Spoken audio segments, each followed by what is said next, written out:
Good morning, everybody. Welcome back to another episode of the Market Open. It is Thursday, January 16th, 8:46 a.m., and we've got a ton of things to talk about today. This week has been wild. Yesterday was the greenest day we've had since November 6th, 2024, since the post-election rally. And it was also a pretty red day on Monday and Tuesday. Monday was kind of up, flat. Tuesday ended up going red by the end of the day. And then yesterday was one of the most green days we've seen again in about 5 months. So a lot of stuff has happened over the past 24 hours ever since we've had the insane market rally that we had yesterday.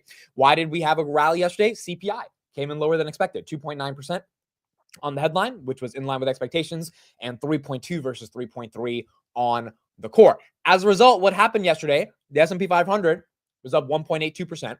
The NASDAQ was up 2.3%. Small caps were up 1.97%. And the Dow Jones was up 600 points. Again, all of them really having their best day since Donald Trump got elected on November 6th. Today is going to be very important because we got to see, can this rally continue? Can momentum continue? Was yesterday a one-off anomaly in terms of some of the macro data that we got, and the market's really not buying it in terms of like actually believing this is a sustained trajectory on the downturn for inflation? Or is it something where cash leaves the sidelines and says, you know what, it makes no sense for us to not be in the market? So we got a lot of macro data we got to react to. We've got a whole conundrum happening with this TikTok situation that's getting juicier and juicier, and it does seem like TikTok's probably not getting banned. And then we have a bunch of earnings that we have to talk about as well. TSM crushed earnings. Bank of America crushed earnings. Morgan Stanley crushed earnings. A couple other banks that we're going to talk about. But so far, we're getting into earnings season, and earnings season has been good, like really good so far. So we'll get into it, and we got a lot to dive into. Also at 10:30, Scott Bessent, who is going to be the new Treasury Secretary, is going to be confirmed in Congress.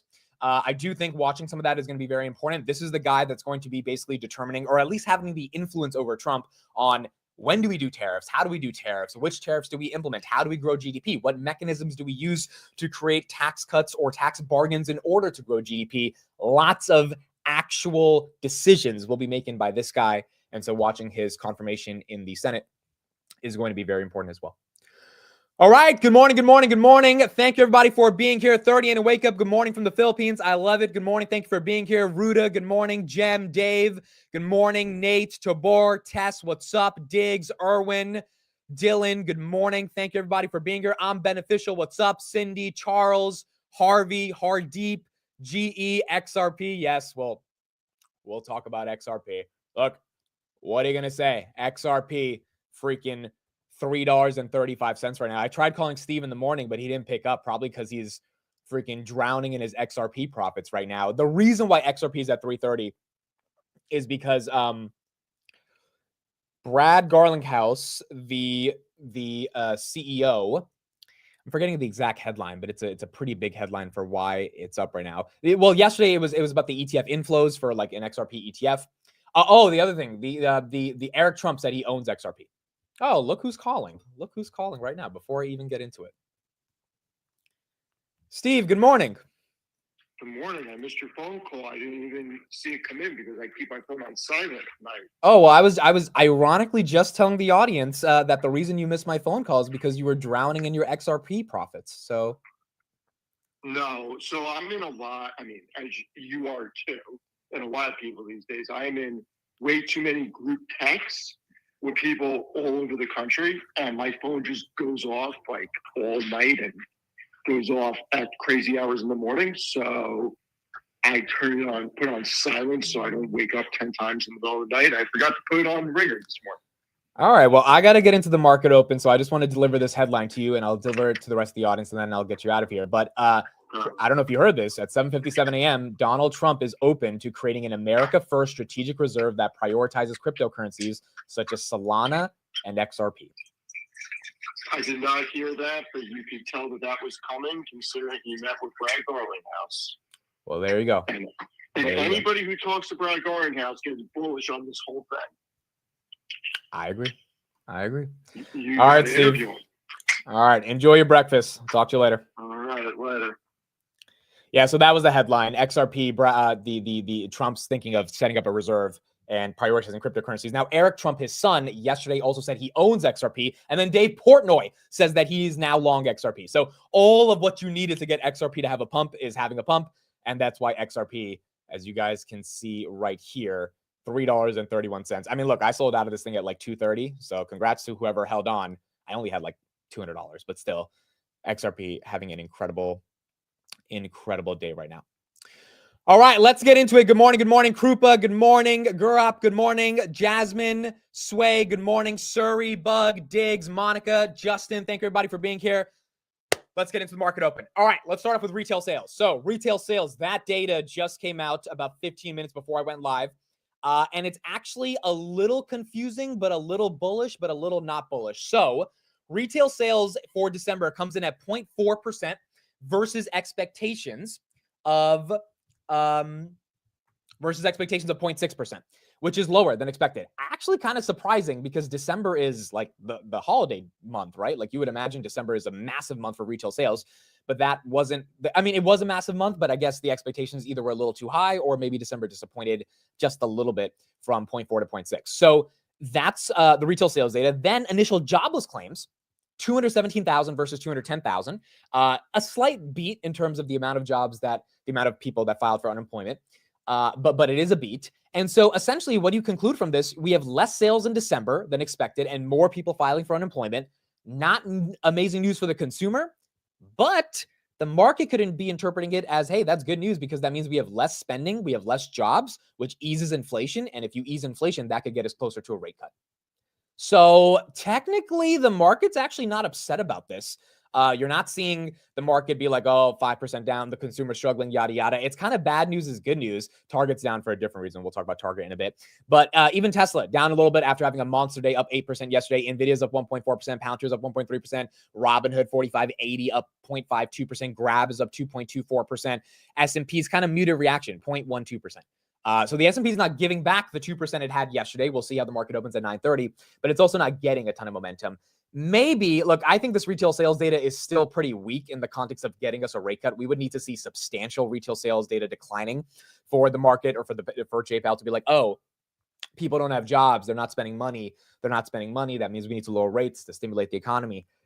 We're not at that point yet, particularly because if you look at the actual chart for retail sales data, I mean, take a look at this. $729 billion we spent in December 2024 as a country in the United States of America on everything from laptops to food, etc. December 2024, that was up 0.4% from November, and it was up 3.9% year over year. So we still spent 4% more than we spent 2 years ago. So it wasn't a bad retail sales reading. It was just a little bit lower than expectations, and the market so far has not really reacted in a negative way. So that's what we got in the context of the retail sales data. Now, what does that mean for the 10-year? Well, the 10-year is at least not at 4.8%. We're up a tick, 4.665, but we're not at 4.8, which is good. If we get back to 4.8, I think that's going to be hard on equities. But with the CPI data we got yesterday, it's going to be hard to get back to those levels unless there's other data that becomes more inflationary. And then the dollar, unfortunately, is not falling below 109. We hit 108.5 yesterday. We are not sustaining those levels. So the Dixie is going to be a little bit harder for those that are in Grab, Nubank, Mercado Libre, any international stock. This is the only thing I think that really matters over the next 6 months. Obviously, those companies have to have good earnings, but this thing's got to come down. And until it comes down, into the 101s, 102s, I think it's going to be tough for a lot of those other stocks to report in constant currency. And, that might end up messing up or at least affecting their earnings as well. So 109.22. That's up 0.12%. Again, retail sales and initial jobless claims not really affecting the macro, not affecting the 10-year, not affecting the dollar. And it looks like that's okay. It looks like that's okay currently so far in the context of this macro. All right, so that was the main macro data that we had to get into. Now comes the fun part. It's time to look at earnings. So we got some good earnings, folks. We got some really, really decent earnings. So let's pull up the companies that we have to look at. I'm just going to read off the beats on the top and the bottom line, and then we'll look at the individual tickers. Obviously, TSM, I think, is the star of the show today, up 5.5%. It was up 3% yesterday. This is already a $1 trillion company, And it looks like it wants to continue staying a $1 trillion company. And we talked about their December numbers being incredible yesterday. So we kind of all knew this was going to happen, but they crushed it. They absolutely crushed it. So TSM, the market wanted 26.3. They brought in 26.8. That's a beat. The market wanted 216 of EPS. They brought in 2.24. That's a beat by 3%. Crushed on the top and the bottom line, growing 37% year over year. I don't understand how anyone can see those numbers and not be bullish NVIDIA. Like it just seems like their growth is growing, but their growth is performing at an absolute incredibly strong level. Then you have Morgan Stanley, revenue of $15.03 billion, $16.22 billion. They beat. That's up 7.9%. EPS 169. They beat by 30%, $2.22. This is similar to Goldman Sachs. Morgan Stanley's up 2%. Goldman Sachs beat EPS by 40%. Morgan Stanley beat EPS by 31%. Again, financials in a very, very good situation. US Bank, revenue 6.9 as a market wanted 6.99. They brought in 6.98, a little bit lower than expected. I mean, literally 0.16% lower. And then EPS 1.05 the market wanted. They brought in 1.07. That is a beat for US Bank, which is not bad at all for another financial. They are down 2.48%, probably on that revenue miss, but that miss is very small. And then you had Bank of America, 25.1 the market wanted. Bank of America brought in 25.5. That's a beat.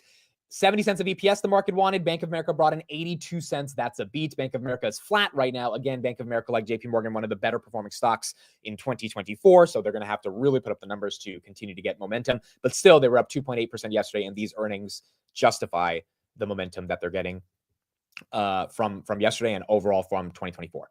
So the banks crushed it. TSM crushed it. And then we also had a couple others. UNH, let's take a look at them. They missed on revenue by 1%. They beat on EPS by 1%. Let's look at UNH. They were up a little bit this week. They're down 4%. Now, granted, they were at 475. They went all the way up to 543. They're down at 519. So I think this one is a bit more volatile based on all the other stuff that UNH has going on. But the earnings were not bad. I mean, they beat on EPS, very slight miss on revenue. So overall, strong earnings across the entire market, not bad earnings. And it looks like the consumer is in at least a decent spot. Robinhood right here is up 1%, 45.96 in the pre-markets. And it looks like companies, particularly financials, are outperforming. As a result, SoFi up another 0.64% after being up 6.97% yesterday. Why? Because if all the banks are doing well, SoFi probably is going to do well. SoFi is going to grow a lot more than these banks. And in a couple of weeks when we get their earnings, it looks like the market's going to be pretty damn excited about SoFi.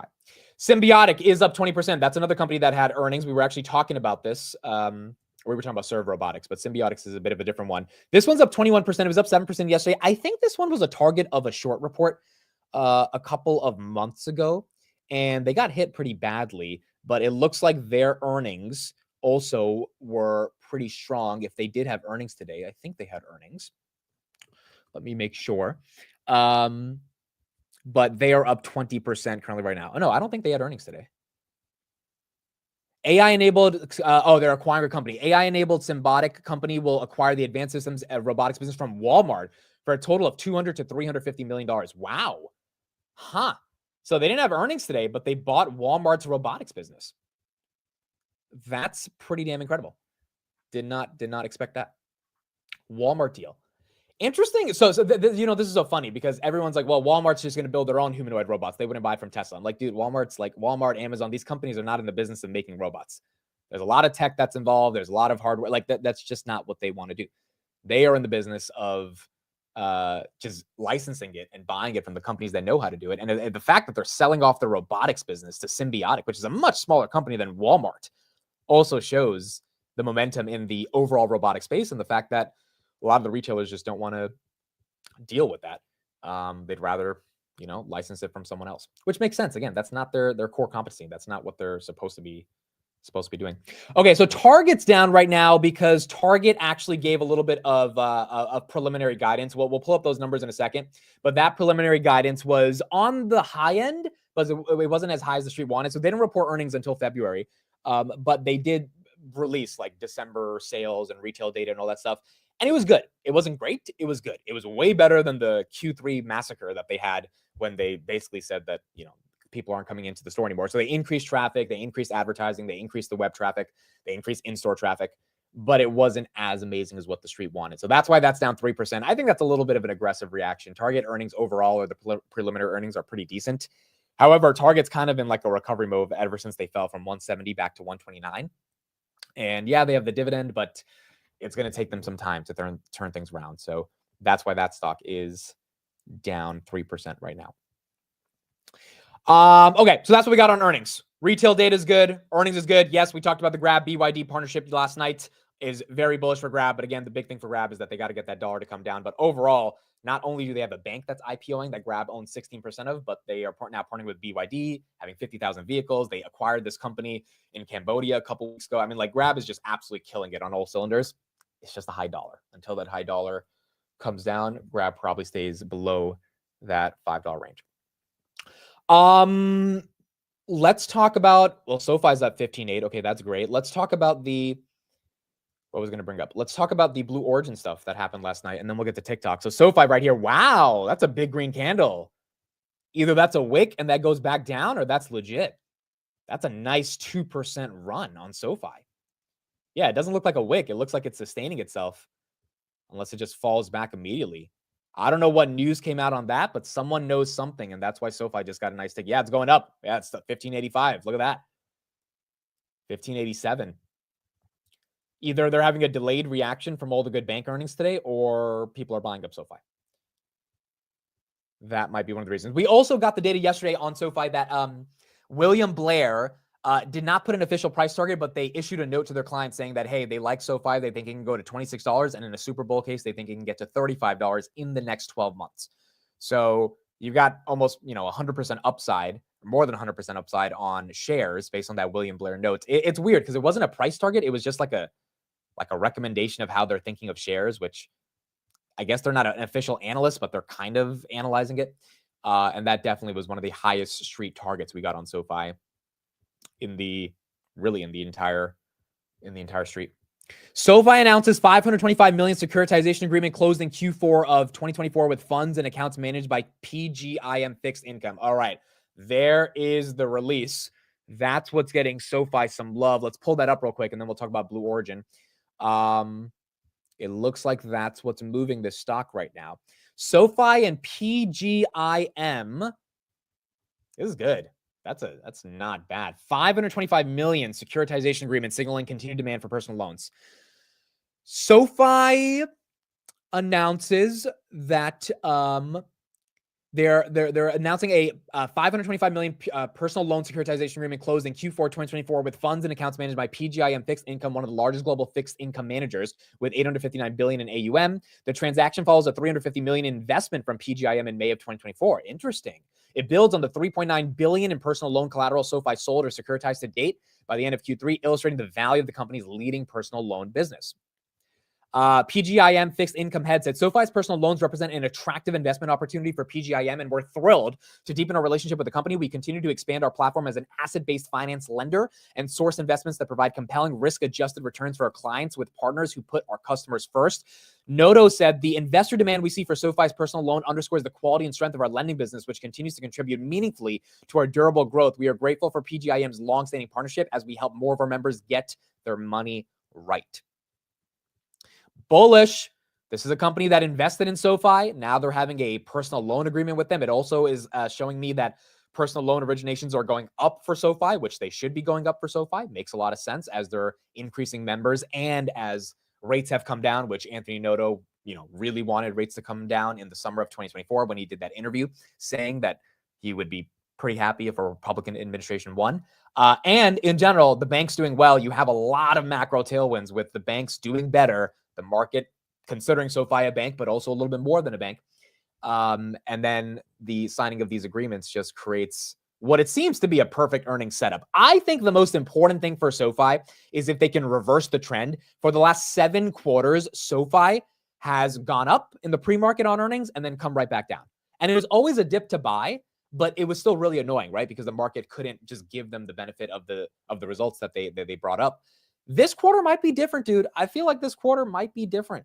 They've got every tailwind they need. They're going to guide for full year profitability. Hopefully they guide for about 20% growth. And it looks like SoFi should be making its way closer to that $20 level. It definitely would be a lot more exciting for that to happen for SoFi. Shout out to Chad in the chat. When do we get emit price targets? My price targets sometimes are all over the place. But in terms of SoFi, no, in general, I do think 20 by the end of, well, I don't know, dude. By the end of the year, I think 25. Like, and the reason I'm saying that is just because the macro is in a good tailwind. If you look at some of the other analysts, they think 25 is possible. And in general, the other thing that I think could make 20 to 25 happen is that SoFi is still 12% short, 130 million shares, down from 180 million, but still under 30 million for an amazing company that's profitable. Anthony Noto, great leader. I mean, they're acting like this thing is GameStop or something. Like that's a massive short float that should get squeezed eventually. And if it does get squeezed, then obviously that would be super bullish for SoFi on top of really good results. Okay, so that's the news on SoFi. Blue Origin, let's take a look at that. Jeff Bezos officially got that rocket to finally launch late last night. Smells like this candle. Autopilot enabled. T-minus 10, 9, 8, 7, 6, 5, 4, 3, 2, 1. That's so cool.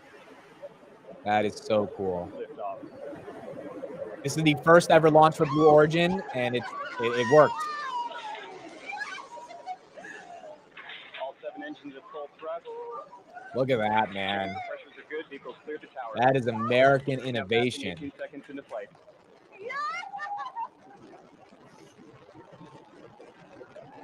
Inspiring. It's absolutely inspiring. They did it from Florida, and it looks like they got the job done. He named it Glenn. Yes, it's named Glenn. Glenn Rocket. Responses are nominal. Chamber pressures continue to look good. Now 40 seconds into flight. The first ever orbit launch for them. Correct. The first ever orbit launch. End of roll. Strakes now level. Chamber pressures continue to look good. Pretty incredible, man. This is the age we're living in. Looks good coming down from the vehicle. This is why it's hard to be super bearish when you have this type of stuff happening, and the opportunities that it opens up, not only for the economy, but for the entire world. All 7 engines continue to look good on the first stage. Data quality is good coming down from the vehicle. Body rate responses are nominal. 1 minute, 15 seconds into flight. As we build a road to space. Pretty amazing stuff. So Elon was congratulating Mr. Jeff Bezos last night, as he said that this was a very, very big deal. So as you can see right here, Elon says, well done, Jeff Bezos and the Blue Origin team. Although they compete with each other, Blue Origin, SpaceX, obviously SpaceX is kind of running away with the lead. It is nice for Elon to be happy for the overall industry to be expanding. Bezos was also pretty happy about that last night right here. That's just an epic picture of what that looks like. Again, that's the future of humanity. If you believe in Elon's thesis, which is that we kind of do need to get on other planets and we might not be able to overall sustain planet Earth over the next millennium, then we're going to need to be able to get into space. And also the overall commercial space industry that exists is massive. And Elon understands that as well. This was actually Jeff Bezos, and then we'll get into TikTok because we got a lot to talk about on TikTok. This was Jeff Bezos last night while this was happening. We've got Jeff Bezos. We have Dave Limp, our CEO, Mark Featherstone, who has been on this program since day one. You guys can see right there, Bezos, obviously pretty happy that the job got done. Amazing accomplishment for them. Amazing accomplishment for humanity. Amazing accomplishment for the overall industry. Rocket Lab, I think, is the only public equity. Well, no, there's some other ones, but let's see if Rocket Lab's affected by that. That's up about 1%. ASTS also, that's up about 0.238%. And then Lunar, that's down a little bit. So, I mean, probably wouldn't get a crazy Rocket Lab pump after going up 3% yesterday, but who knows? Maybe the market interprets that as bullish for Rocket Lab. One thing I will say about RKLB is it has done a hell of a job normalizing 23 to 25. I mean, that range has been really good. And I know a lot of people are thinking that it deserves to be in the 18, 19 range and like it's not sustainable here, but it's been almost a month and it stayed in this range, even with the J-Pow presser meltdown in Christmas Eve. Like this is where Rocket Lab was able to hold up. So not too bad in that 23, 25 range. And hopefully on earnings, if they can, if Rocket Lab surprises with profitability like Reddit did, no one thought Reddit would be profitable for another 3 quarters. Reddit in 3Q said, nope, we're profitable. 90 million bucks. There's your gap profit. If Rocket Lab can do that, I think this is going to 35.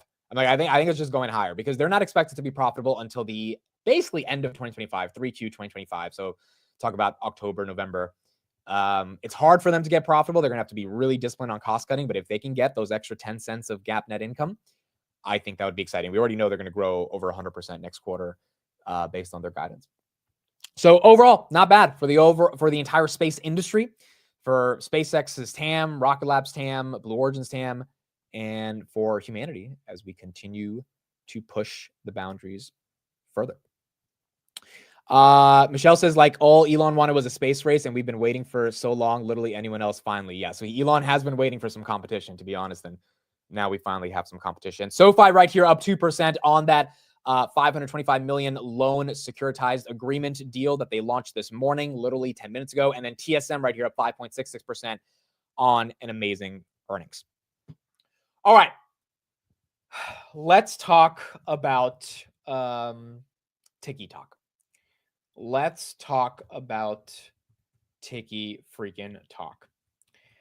I am flabbergasted at what's happening with TikTok. It's kind of insane. But it looks like somehow, and I kind of knew this in the bottom of my heart, dude. I think all of us kind of knew this in the bottom of all of our hearts, that TikTok was not going to get banned. And based on everything that's going on, it looks like TikTok is going to find a way to not get banned. So there's a bunch of updates going on right now. First of all, I know everyone said that the Bloomberg headline was fake around TikTok being sold to Elon Musk. I did not think it was fake. I thought it could be fake, but my gut reaction was like, no, I do think that TikTok's lying right here by denying the rumors. And obviously they're trying to work with the richest people in America to maybe get a deal done. Dan Ives this morning says, while TikTok, ByteDance, and 170 million US users are getting ready for the ban, we ultimately believe this ban will be delayed by the Trump administration, looking at a myriad of executive actions to postpone the ban. A sale or partnership to Musk or X and other players are on the table. Now, usually Elon Musk calls out fake news every time. Like when Fortune put out that article 2 weeks ago about if you want to sign up to X, you have to pay $8, which was their like latest headline. They had to issue a correction and Elon was laughing at it. He was like, no, like this is all this is fake news. Like we would never charge you $8 to sign up on X. So the media obviously has an antagonistic relationship with Elon. Elon didn't deny the TikTok rumors, not once. And to me, that was like, okay, well, wait a second. If Elon's not denying it, then maybe there's a little bit of truth here, and we can't just say that Bloomberg's lying. So Dan Ives thinks there's a possibility. Then you get this thing. The TikTok CEO is getting a VIP inauguration seat at the Trump inauguration. He scored a prime seat at the swearing-in, sitting with Zuckerberg, Elon, and Bezos. This comes days before the Supreme Court rules on the app's fate, which we didn't get a ruling yesterday. Hopefully we get a ruling today. Trump, who once tried banning TikTok, now vows to save it after meeting with ByteDance investor and GOP mega donor Jeff Yass. We've talked about on the channel. Jeffrey Yass has been, giving a decent amount of money to Trump, basically by buying DJT shares. And he is a massive investor in ByteDance as well. So it's very weird that the TikTok CEO is now going to be at the Trump inauguration. Dan Ives thinks that there's a decent chance that TikTok doesn't get banned. And then to top it all off, the reports that came out this morning is that President Biden is thinking of signing an executive order, or not an executive order, but signing a bill that goes into law based on a bill that's being passed in Congress right now, on January 19th, 12 a.m., which is what until 12 a.m. January 19th is when he has the ability to actually have the powers to like enact anything. After that, his powers are done, to delay the ban of TikTok for another 270 days or another 90 days. And then once Trump becomes president, because that delaying is happening, Trump can officially extend the delay, and then TikTok can work out for the next year some type of deal to be able to stay in the United States. So there is a shot. Now, again, is it going to happen? I have no idea, but there is a shot that TikTok does not get banned. Biden has shown a little bit of willingness from the reports I read this morning, and maybe they're accurate, maybe they're not, but it seems like Biden is being persuaded by the businesses that would lose revenue if they don't have access to TikTok anymore. And that is weighing over national security concerns to him. And Trump also thinks that that would be a bad thing if TikTok were to get banned. So as a result, Meta is trading down on this, down 1.3%. I would really get attractive on Meta or get excited for Meta if it gets to 580. If it drops to 580 because of this TikTok news, because TikTok would be a tailwind for Meta, but it's not a headwind for Meta. Like if TikTok's been in the United States for the past 5 years and Meta's been fine, right? So I think any weakness on TikTok volatility is a buy for Meta. It's not something to be scared about. But any reason TikTok leaves is very exciting for Meta because all those users then can go to Instagram. Google as well, trading down a little bit on the news, down about 1.04%. Let's hear from Dan Ives and his thoughts on the broader market and TikTok, and if there is a shot that this thing actually does get sold to Elon Musk. Bush weighing in on the looming ban, writing the following: there is much more at stake here than just TikTok's fate, as the US-China high-tensions relationship are clearly at play, heading into a very important tariff discussion and negotiations for the Trump administration in the months ahead. Dan joins us now for more. Dan, welcome to the program, sir. Just want to start with your reaction to our reporting overnight. What do you think? I think it makes a lot of sense. I mean, ultimately, it comes down to this 19th that's coming around in terms of January 19th. The Supreme Court ultimately upholds that ban. Behind the scenes, Trump administration working to sort of look at fixes. And I think when you look where Musk is in terms of just how close to Trump, they also trusted within China. This looks like what could be a strategic road for ByteDance, that they'd sell this without the algorithm. So what does this mean about either national security or potential tit for tat? What's being used, sort of conflation of public and private in a new way that, frankly, the business community has to reckon with? Yeah, I mean, look, I think, Lisa, the issue here is the last thing that the Trump administration wants is this come out day before inauguration, because it does sort of set this off to a bad start in terms of negotiations with China on tariffs. That's why I think they're looking for ways, instead of just basically telling the DOJ not to enforce these actions when it comes to Google, Apple, and others. It would be a lot easier if the Supreme Court ultimately upholds the ban, that Musk, just given the ownership of X, given obviously the strong understanding of China and the relationship, within Beijing, this could be a first step. But it's going to be something we've talked about on the program. This strong alliance, the bromance between Trump and Musk, is going to have a lot of sort of twists and turns. This could be the first start. It raises a lot of questions here also about antitrust and what's acceptable among social media tie-ups and what's not. Is this just a matter of who gets closest to Donald Trump is sort of okay to be able to make these types of tie-ups, and those who are not are basically on the outside and won't have access to any potential acquisitions? Yeah, and look, you're seeing that there's sort of red carpet in Mar-a-Lago, right, from Zuckerberg to others. And I also think the important thing is Khan's done at the FTC. So I'm not necessarily saying it's going to be an M&A party here, but with her done at the FTC, that changes everything. And I think it just shows that they know ultimately they're going to need to make some deals. Everyone's trying to jockey for position. But when it comes to TikTok, I mean, this would be a golden asset. It would be sold without the algorithm. If it was sold without the algorithm and the hands are forced, 40 to 50 billion would be the price tag.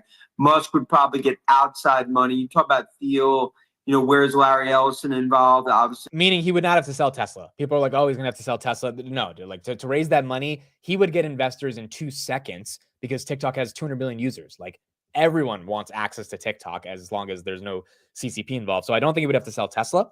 But the question is, if he has control over TikTok, I mean, that's a whole different ballgame. It's a close friend of Musk, and obviously the relationship with Oracle. There's a lot of areas that this could take. Dan, though, if TikTok is a national security concern, and we've heard that even from incoming officials that are going to be surrounding President Trump, like Congressman Mike Waltz, like soon-to-be Secretary of State Marco Rubio, then why would they bless a deal that the Chinese Communist Party is basically handpicking?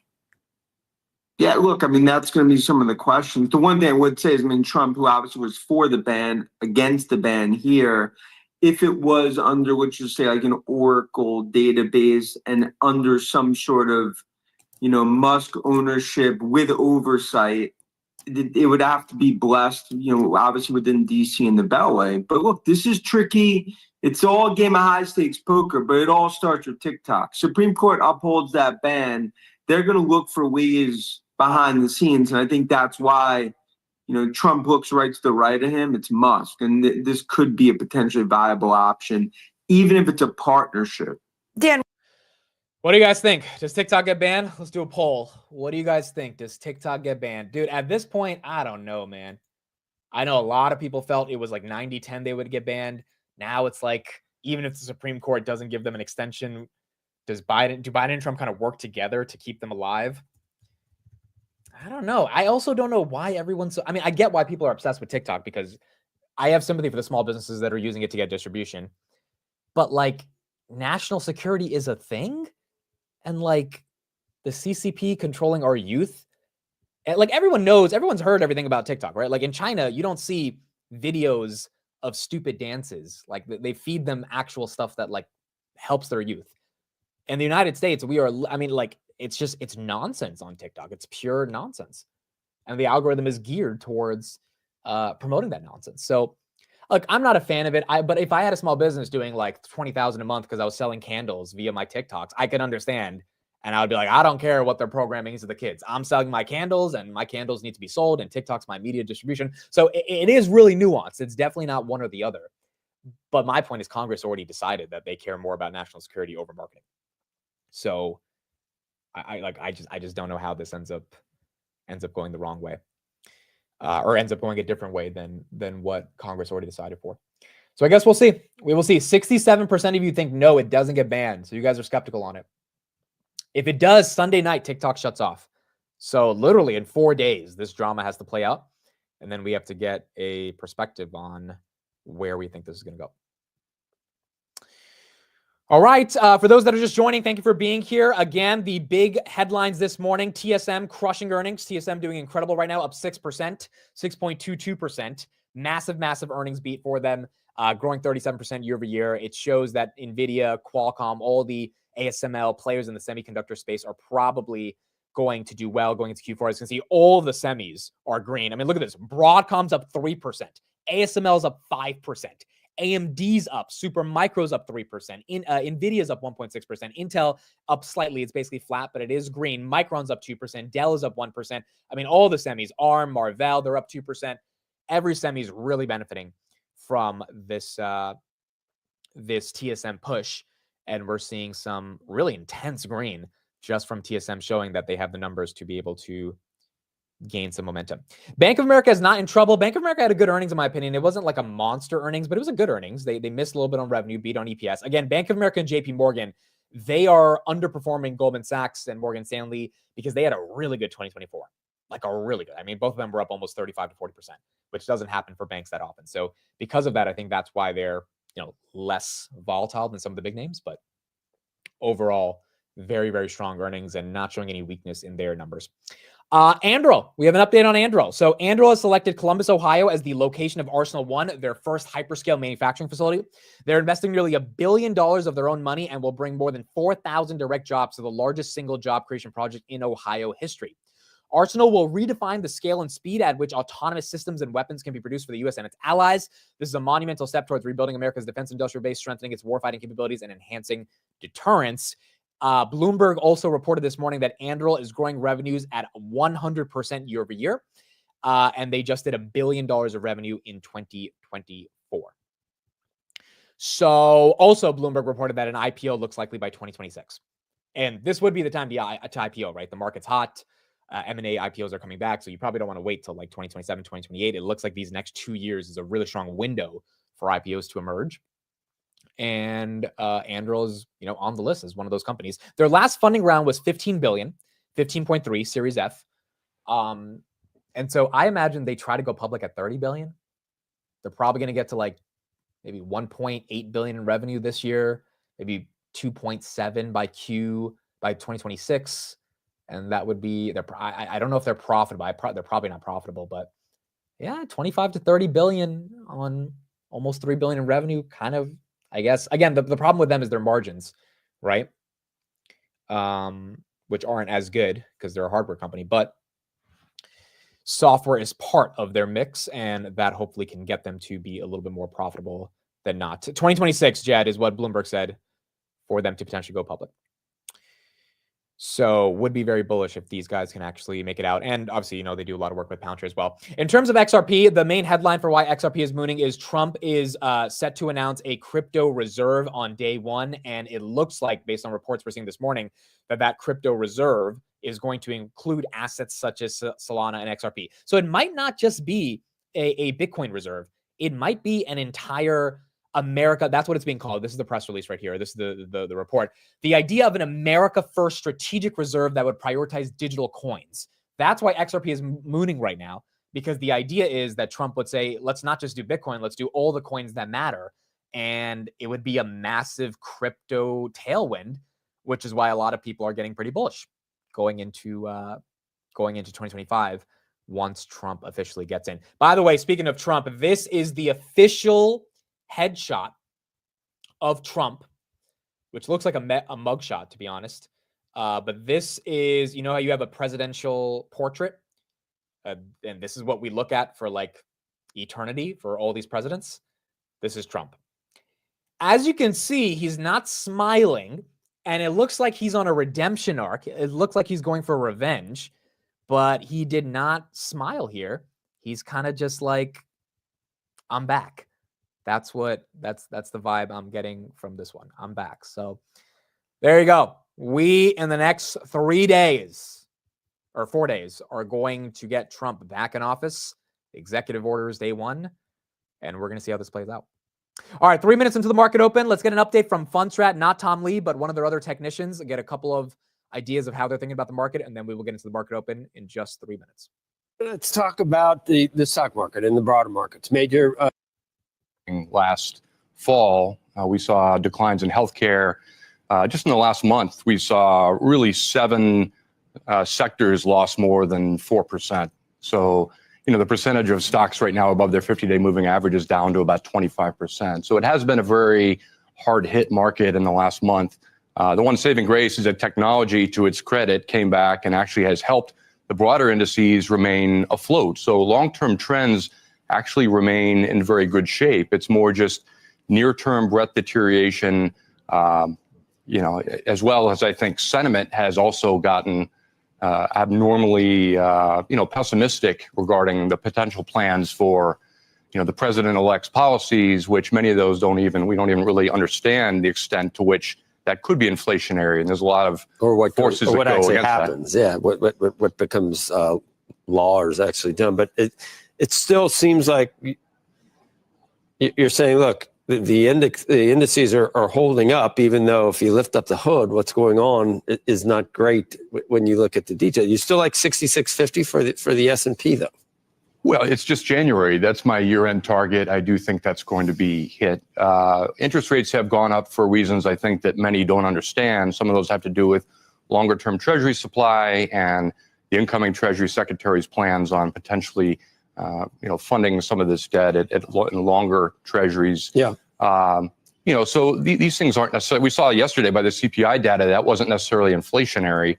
I think that's in the rearview mirror for the Fed, honestly. So the reasons why Treasury yields have been spiking don't necessarily have anything to do with what the common narrative is. My view is that rates are going to start to roll over in the months to come. That should be bullish, just given the recent correlation. Treasuries and equities have been moving on.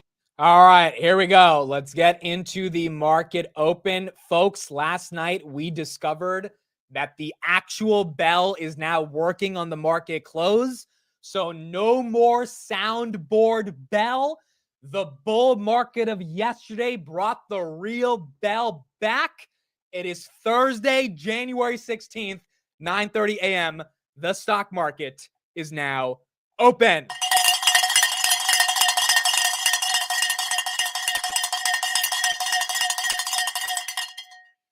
We're back, baby. We are back, baby. TSM opens at 5%, 216.91, has a little bit of a red candle from the pre-market, but overall is green, 216 on TSM. SoFi, 1559, up 0.58%. It was at 1587, but currently right now, 1560, up about 0.5%. Target, nasty, down 5%. We'll talk more about Target later. It's looking like the street is not liking their preliminary guidance. Target is down 5%. Tessie, which got to 428 yesterday, is now at 421.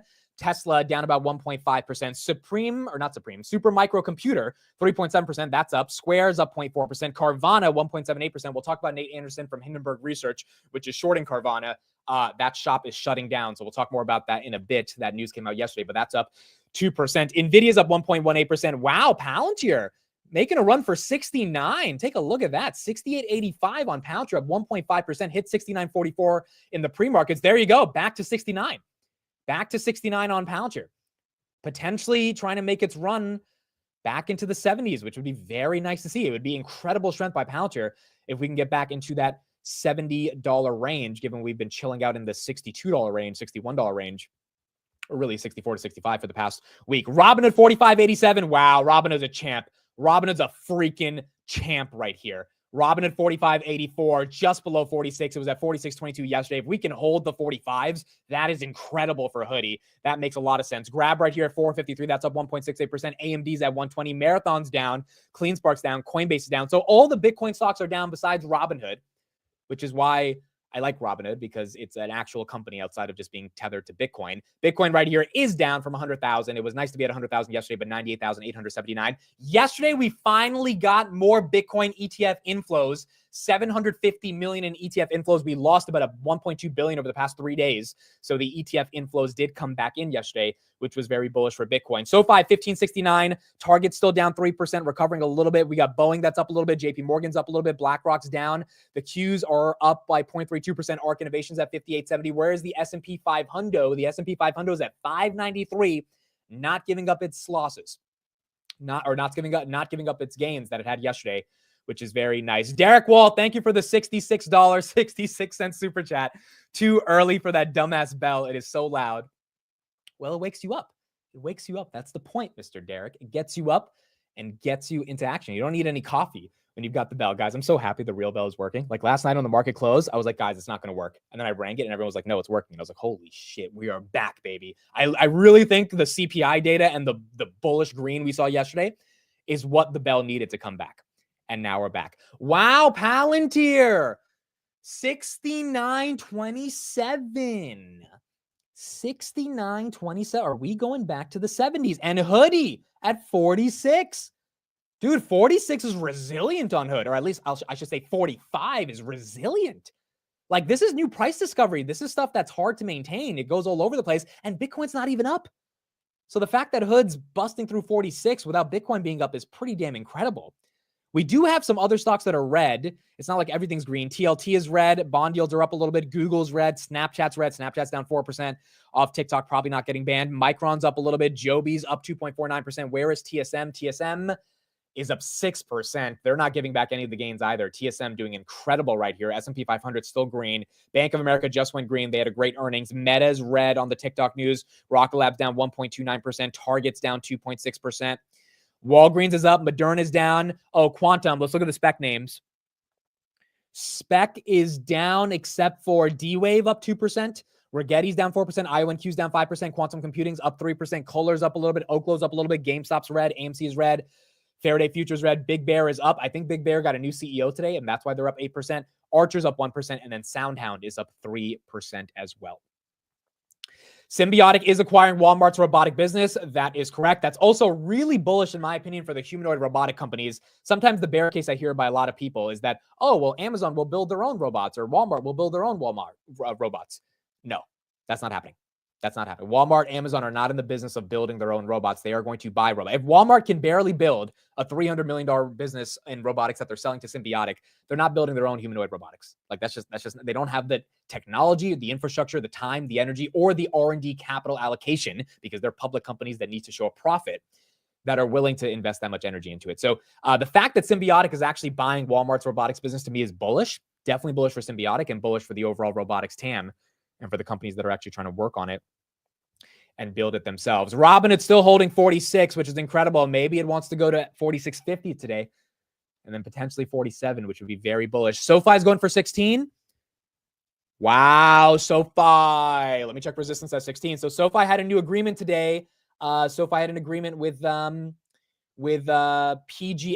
for $525 million in securitized loans. That's why they're up 3%, along with the banks doing well. 16 resistance is 80,000 shares.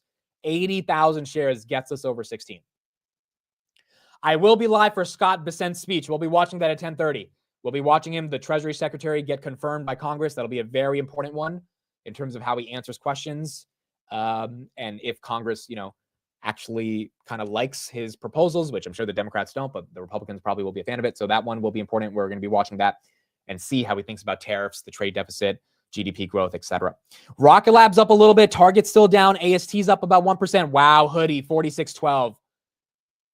Dude, does Hood have a shot to be like one of those stocks this year?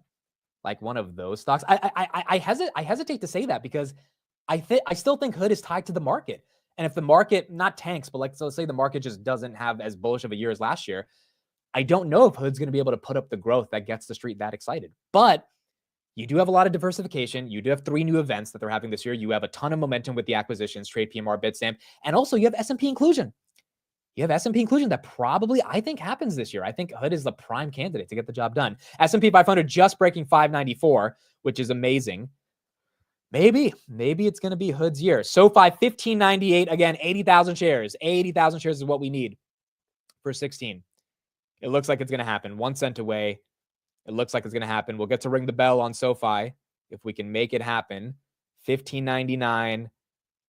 It should bust through that, dude. It should not put up too much of a fight to get there.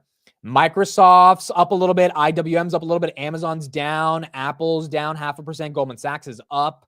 Snapchat's down. Cheesecake is up. Neo's flat. FXI. China is down. And the Dow Jones is slightly up. Also, Enphase got a nasty downgrade today, dude. Enphase cannot catch a break. Bad downgrade for Enphase. I'll read it in a second, but yeah, the street's not getting that bullish on solar, at least not right now. Where's Palantir? Are we closing in on 70? Palantir? Let me check resistance for Palantir. We got to 69.73. SoFi still not getting over that hump. Palantir 70 is 72,000 shares. 72,000 shares. 72,000 shares. We got Tanner in the chat. SoFi's Q4 is going to blow Wall Street away. I agree. I think SoFi's going to crush Q4. Tanner did a great video. Oh, we got 16 on SoFi. We did it. We got 16 on SoFi. There you go, folks. 16 on SoFi.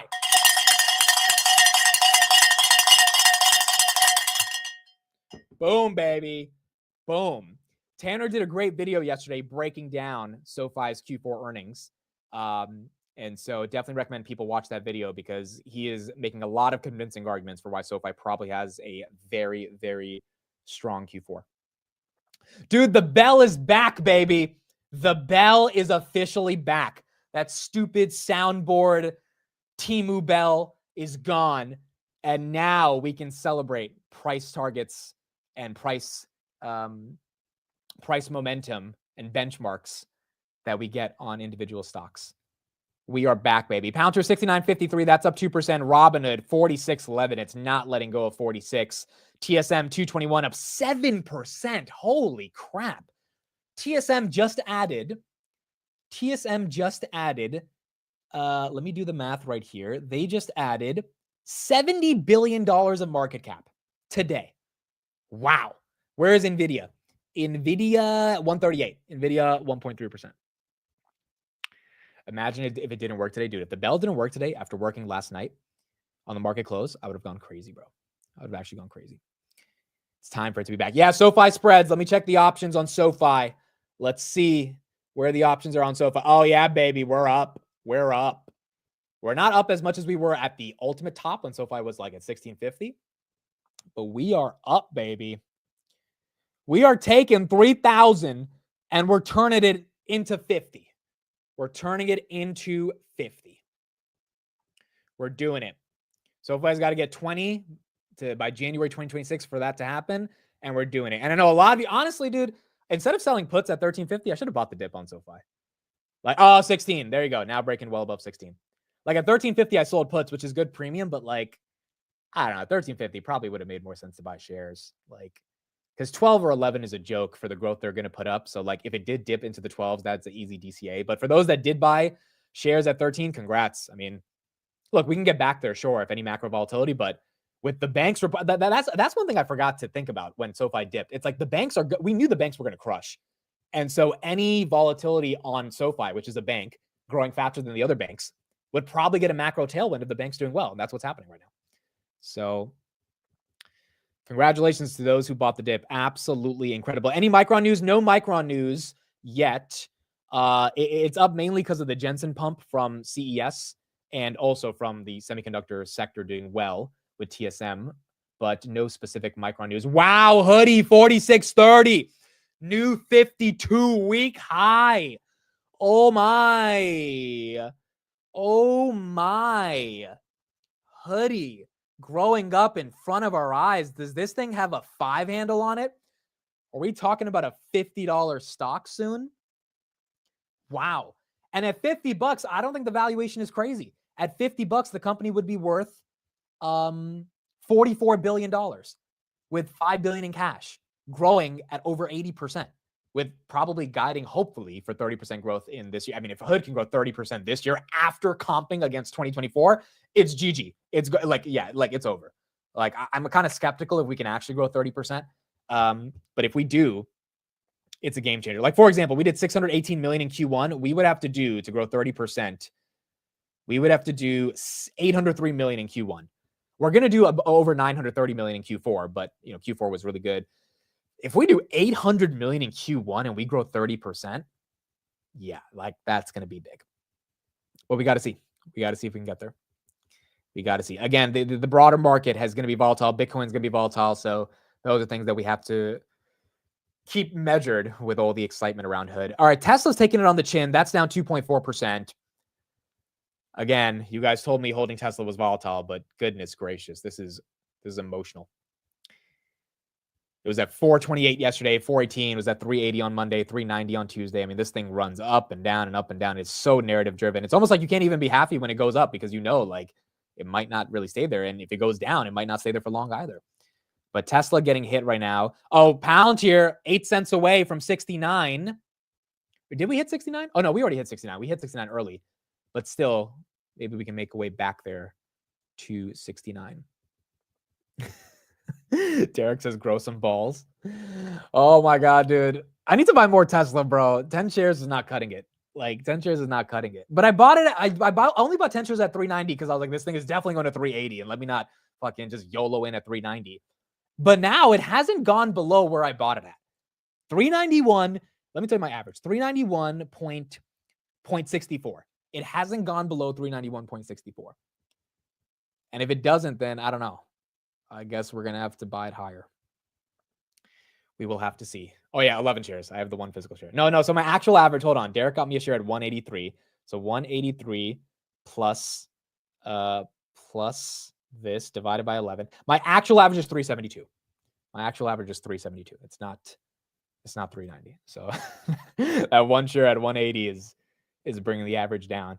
Carvana is up 2.4%. SMCI is up 1.5%. Nvidia is up. Palantir 68.79. Robinhood just below 46 at 45.77. TSM still crushing it up 5%. S&P not going red yet. Bitcoin is down. You got a nice red candle right there. Probably going to 97 from 100,000.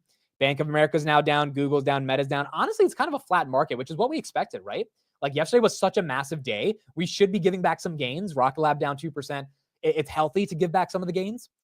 As long as it doesn't like totally erase everything from yesterday, which is, you know, it doesn't seem like that's happening right now. Some stuff's up, some stuff's down. It's not crazy like yesterday. Yesterday was one of the best days since November 6th, but it's not like there's any wild swings to the up or the downside right here. Amit being afraid of losing $100 in his 5 million portfolio is top tier. My portfolio is not $5 million. That is not the portfolio. Not at this stage of life. What else do we have right here? Doug said, I just rolled my Tesla 300 June 2025 covered calls to January 26, 340. I didn't even know you had covered calls, Doug, on Tesla. So that's nice. At least you picked up some premium. That's not too bad. And you went up from 300 to 340. Grab right here, still getting hit, 447. This thing goes up in pre-market and then it just tanks after. So Grab, again, that high dollar, not really helping Grab right here. Apple's down a little bit. Goldman Sachs is up. Nubank is down. Snapchat's down 3%.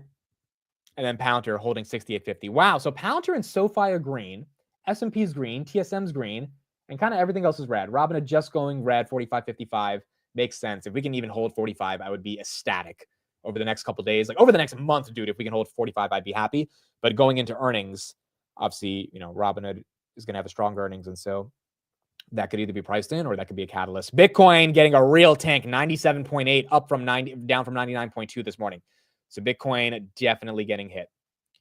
Definitely getting hit right now. It's not 5 million, it's 10 million. No, guys, like that's not it.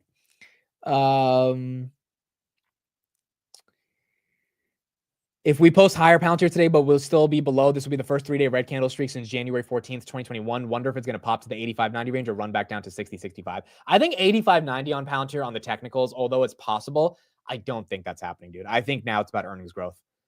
Palantir still trades at a pretty elevated multiple, and we really need the growth to come in to be able to get the street to be excited to hold. The beauty of the beauty and the sucky part about the street is that as quick as they buy is as quick as they sell. Sometimes they sell quicker than they buy. So as bullish as they are, I mean, the street's emotional. Like they can change their mind tomorrow. Bank of America on Friday said we're not getting any rate cuts. Bank of America advises all their clients. All their clients, or at least some of their clients, probably sold equities because we're not getting rate cuts. I'm sure the Bank of America macro people saw that CPI and we're probably like, yeah, we're probably going to get one rate cut. It's emotional. So if they get emotional on Palantir as they do with the market, we could see anything happen. So to me, we just need 35% growth guidance. And if that happens, then Palantir is going to be in a good spot. But we just need to see if we can get to that level. Honest and Archer are green. Some of the spec plays are green. Where's Quantum? Is Quantum holding on to momentum? Quantum's red. Quantum's red. QUBT is down 2%. Rigetti's down 6%. IONQ is down 6%. D-Wave is up slightly at 0.17%. Rocket Lab is down 1.65%. Guys, what do you think is a good price for Rocket Lab? What do you think is a reasonable price to pay for Rocket Lab? Like if you were to wheel Rocket Lab, if you were to sell a put on Rocket Lab, what would you be comfortable paying on Rocket Lab? $20? Is that reasonable? 19? Is that reasonable on Rocket Lab? Rocket Lab sub 20? I'm thinking 18, 19 is reasonable. I don't want to pay 24 for this thing. I don't have enough belief yet that it's definitely normalized this range if they have a crappy earnings. Uber right here is up 2%, 1.69%. It's been doing well holding 22 to 25, but then, you get a little bit of volatility. You never know what it cracks. Yeah, everyone's saying 19, 18, 19. It looks like that's what you guys are saying, 18, 19. At 15, I think is being too aggressive. I don't think it's going back to 15. 15, I don't know. 15 was like 8 months ago, and it has shown major progress since $15. The thing about Rocket Lab, again, same thing like Palantir, it ran so quick. So now you're trying to figure out, like, all right, what's the right price to buy? What's the right price to buy? Oh, by the way, I did buy some Palantir yesterday, but before you get excited, I bought 20 shares of Palantir because it was really annoying me. My share count was in a whole number. And so it's been annoying me for like the past 2 months that my share count is not like a rounded number. And so I just said, fuck it. And I bought 20 shares. So I probably just I didn't care. I think I bought it at $68. I was like, screw it, dude. I'm so annoyed at seeing this number not be round. And so I just bought 20 shares. So I did buy Palantir for the first time since $25. Like, dude, I was avoiding it for a while, but I was like, I cannot stand this number anymore. And I know I might be overpaying if earnings sucks, but I don't care. So we have a round amount now. Literally OCD trading, bro. OCD trading. It's hilarious, bro. I know some of you guys are like that too, right? It's just like you just don't like looking at the our portfolios are like, I don't even know how to describe it. It's this like special thing that you look at and you stare at. It's our own personal Mona Lisa, right? And on certain days, it's beautiful to stare at it. It reminds you of the hard work and what you've done to be able to get to this point in life. And then on other days, you're like, this is why the stock market's a fucking scam. And this is so it's very bipolar. But I needed to see a round number. That's why I have 5,250 Palantir shares. Yeah, see, it's like if you had 5,251, you'd be annoyed, right? You'd be annoyed. Did you buy more grab? Yeah, I bought more grab yesterday. I bought more grab options, dude. I am loading the hell up on these grab options, like heavily loading up on them. So 10. I tell you, you already guys know the option. 7.5, $10 call debit spread. I am loaded up the ass on these options, dude. I think of it as hood. I think of it as hood at 7. I'm not expecting like a 5 to 40 type of return. Maybe I'm going to be wrong, but from my understanding of the thesis, I think grab to $10 in 2 years is very possible. And if that happens, the option's 7x. So that is how I'm thinking of it. 5,252 would be okay though for my OCD. See, that I wouldn't be okay with that. Like it would have to be 5,255 or 5,250. It wouldn't be okay with 5,252. Like if there's not a 0 or a 5 at the end of the number, then it's like it feels like what's going on here. This is weird. All right, guys, do we sell a put on Rocket Lab at 19? Do we sell some puts on Rocket Lab at 19 so Matt Money can stop saying that I don't believe in his stock picks? Do we do that today? Do we finally do that? I feel like 19 is not crazy. 1 month out, what's the return? Sell put 19. We would get 45 cents off of $1,900. That's a 2.3% return. Not a crazy return, but not a bad return at all. I don't know. Maybe we'll see. We'll wait a little bit more in the day. We'll see how Rocket Lab performs. I've been thinking about it for a while anyway, and I think under 20 is not crazy to pay for Rocket Lab. I just don't. Now, granted, I don't know enough about Rocket Lab. It's literally whatever Matt Money tells me is bullish. Then I'm like, all right, Matt's a smart guy. Feels like FOMO to me. Dude, if their earnings, they pump up to 30, it's either they pump up to 30 or they go below 20 on Rocket Lab. It's one or the other. It's one or the other on Rocket Lab. TSM up 6%, not giving back the gains. It's holding on. It is holding on. Grab options expired January 2027. So we got 2 years for my thesis to play out. And we'll see. You know, grab's an interesting one. Look, I would say we got Palantir right. I would say we got Hood largely right. Grab's the one that's the unknown. And, it's easy to just like hide behind Google and Amazon because like it's Google and Amazon, but this is a bit of more, this is definitely riskier than Google and Amazon. And this requires to have a thesis. But then again, Palantir and Hood required a thesis. They weren't safe. At $7, they were not safe. Most people didn't believe in them.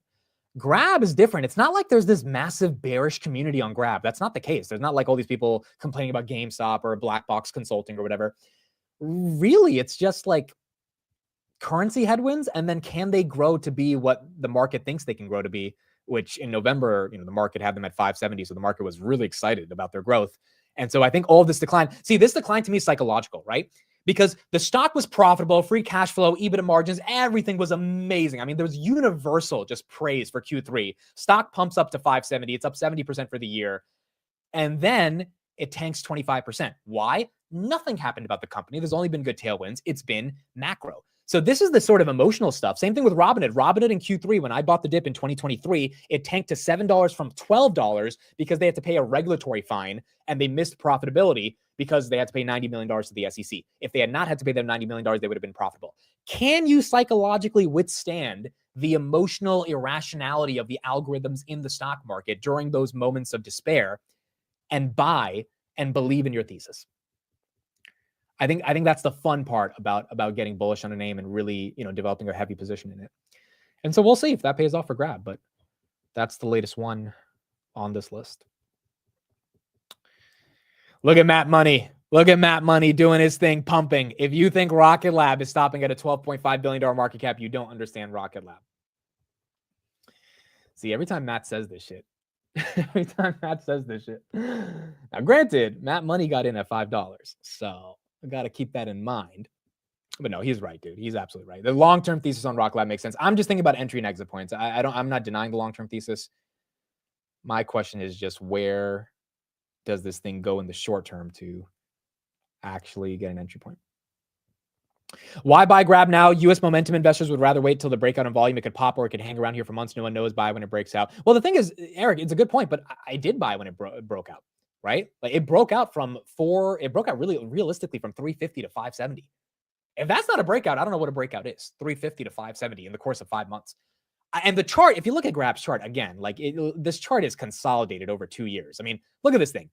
This thing looks exactly like the Hood chart, very similar to the Palantir chart, where it has a massive run-up because of 2021 hype, which Hood and Palantir also benefited from. And then it tanks for 2 years. basically now grab almost 3 years, which makes it even better to me. The breakout was right here.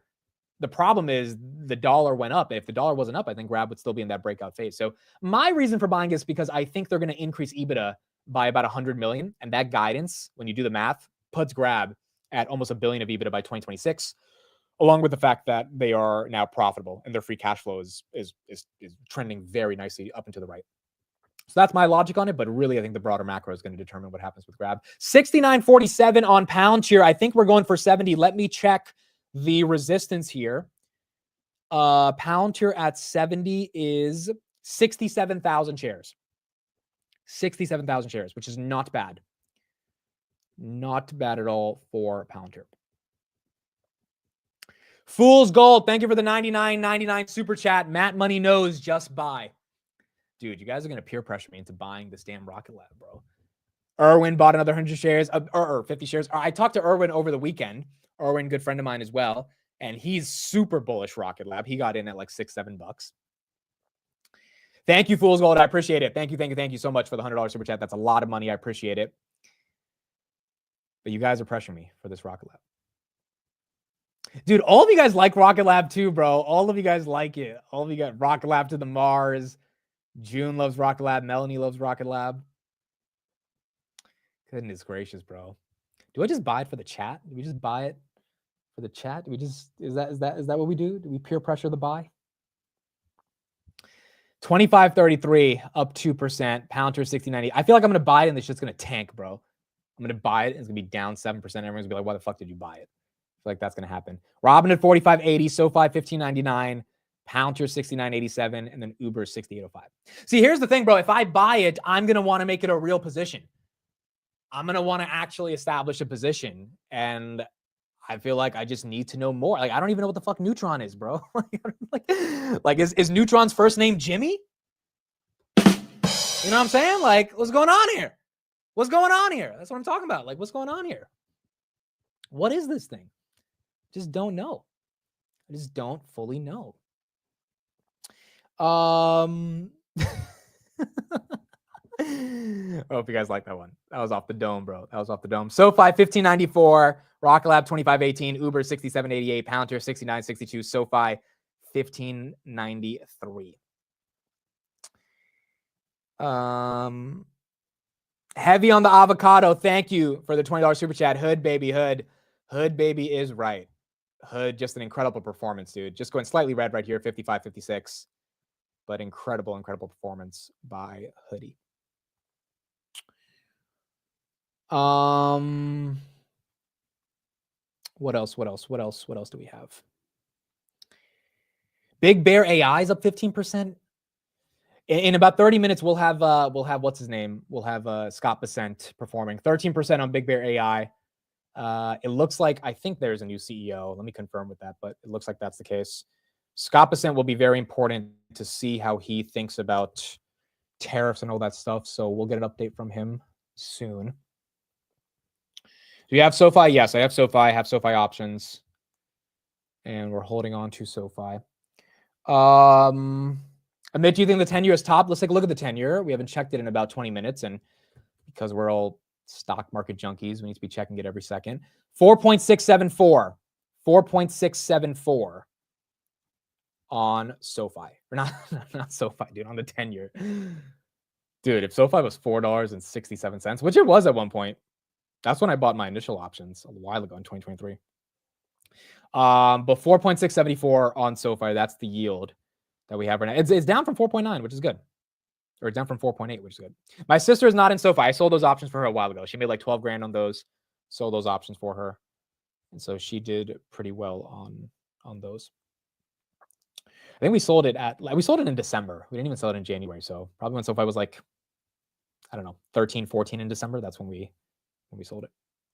Oh, for the New York City meetup. Okay, so first of all, if you did not get the Telegram invite yet to the group chat for the New York City meetup, I'm sending out more of those invites today if you signed up on the forum. Second of all, if you signed up on the forum but still want the meetup group, let me put it in the chat right now. I talked with Steve last night because I was kind of confused. What are we going to do at this meetup? How are we going to do it? Like, are we just going to be outside and freezing and all this stuff? Steve had a really good idea. We're just going to do a bar crawl. It makes a lot of sense. So I'm going to text the details in the Telegram group chat. And for those that show up, probably near Bleecker Street is where I'm thinking of it, in the East Village. And there's going to be a string of 5 to 7 different bars. And we'll start at 12 p.m. and we'll go till probably 5 p.m. And if you're part of the group chat every day or every hour, you'll get an update. And we'll say which bar we're at. And if you want to come by, come by. So I think that's the easiest way to do it. We won't be freezing our asses off. And it will be fun because we'll get to drink and just talk in New York. So let me send the link right here in the chat. But that is the goal of this. And I think that'll be good for like pretty much every place we go to. Like outside of some place where it's really nice to be, hot outside. Like in California, we don't have to be inside, but I think it'll be a good spot. So that's the idea. If you're joining, I know a lot of you guys signed up to it. I don't expect everyone to come, but if you are joining, if you want to even just hang out for 10 minutes, just show up, just to talk for even a couple minutes or whatever, there's the link in the chat. Then you will know the location of the bar, and then boom, we'll be talking. What happens at a meetup? I get to meet you guys. That's it. We get to talk, take pictures, I'll probably interrogate you and be like, why do you even watch the show? Why do you love me? Do you care about me? Are you going to keep watching forever? Will you ever cheat on me? That's probably the questions you guys are going to get. And I have a gift to give you guys. So anyone who shows up is going to get a small gift. But yeah, that's it. That's it. So that's what we're going to do. So I think it's a good idea. So I'm thankful for Steve because he recommended that last night. And I was like, yeah, that's a great idea. Why would we be in the cold? We should just be in the warm, get some drinks, and do a bar crawl. So it'll be fun. It'll be very fun. SoFi right here, 1588, Symbiotic 3167, TSM 217, Hood just below 4549, Rocklab 2532, Uber 6785, Grab at 450 right now. Is the S&P red? The S&P is 592, just went slightly red. All right, let's hear from the suits. Let's see what they're saying. In about 27 minutes, we'll hear from Scott Bessent. That'll be a very important hearing in Congress for Trump's Treasury Secretary. Get some updates across the entire market. All right, here we go. Do we need to show up with the same haircut? No, you don't have to show up with the fade. You do not have to show up with the fade. 4.67 2-year yield, just below 4.3%, Carl. Got a huge hour ahead for the street. The president-elect's pick for Treasury Secretary Scott Bessent will face questions from Senate Finance at his confirmation hearing this hour. We're going to take you live when that begins. Also watching the Supreme Court this hour as the justices debate whether to step in and block a potential TikTok ban from going into effect on Sunday. But first, we have some economic data crossing the tape. Rick Santelli has it for us. Morning, Rick.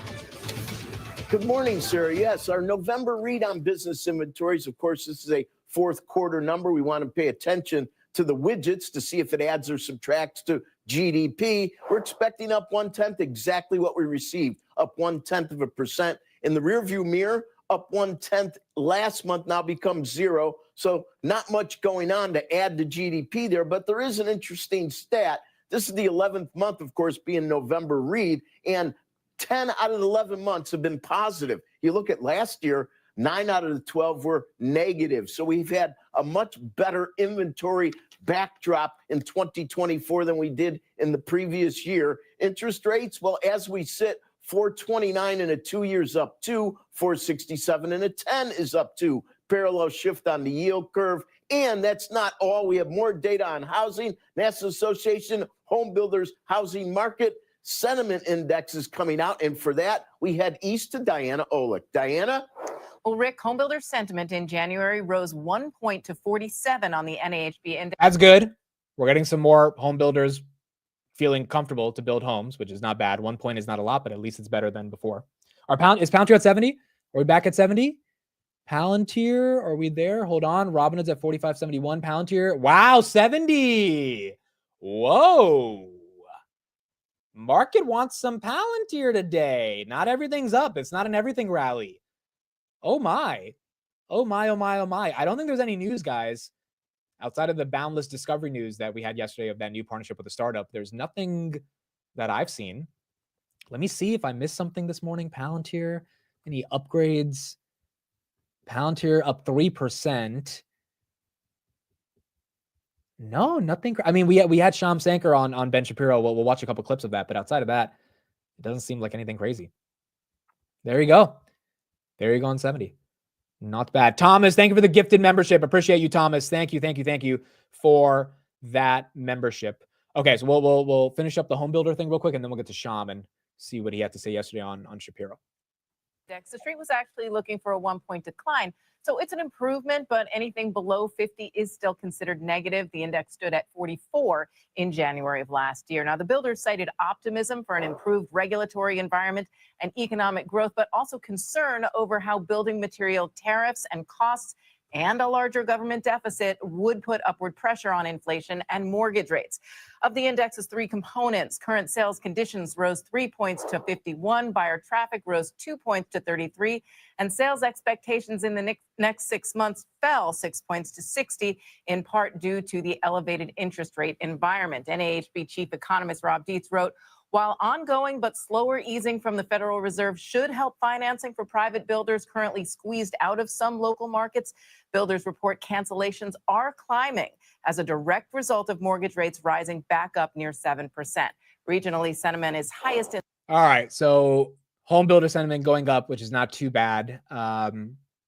We do have the home builder earnings coming up. KB Home also was not that bad. So I don't know, maybe home builders don't do that bad in Q4, but Q1 guidance with rates coming down is going to be really important. Mortgage rates are above 7%, and that has to come down. And I think that has come down with the 10-year coming down yesterday, but still, I mean, those rates are way too high. Here are some clips of Shyam on Ben Shapiro yesterday. Let's see what he had to say.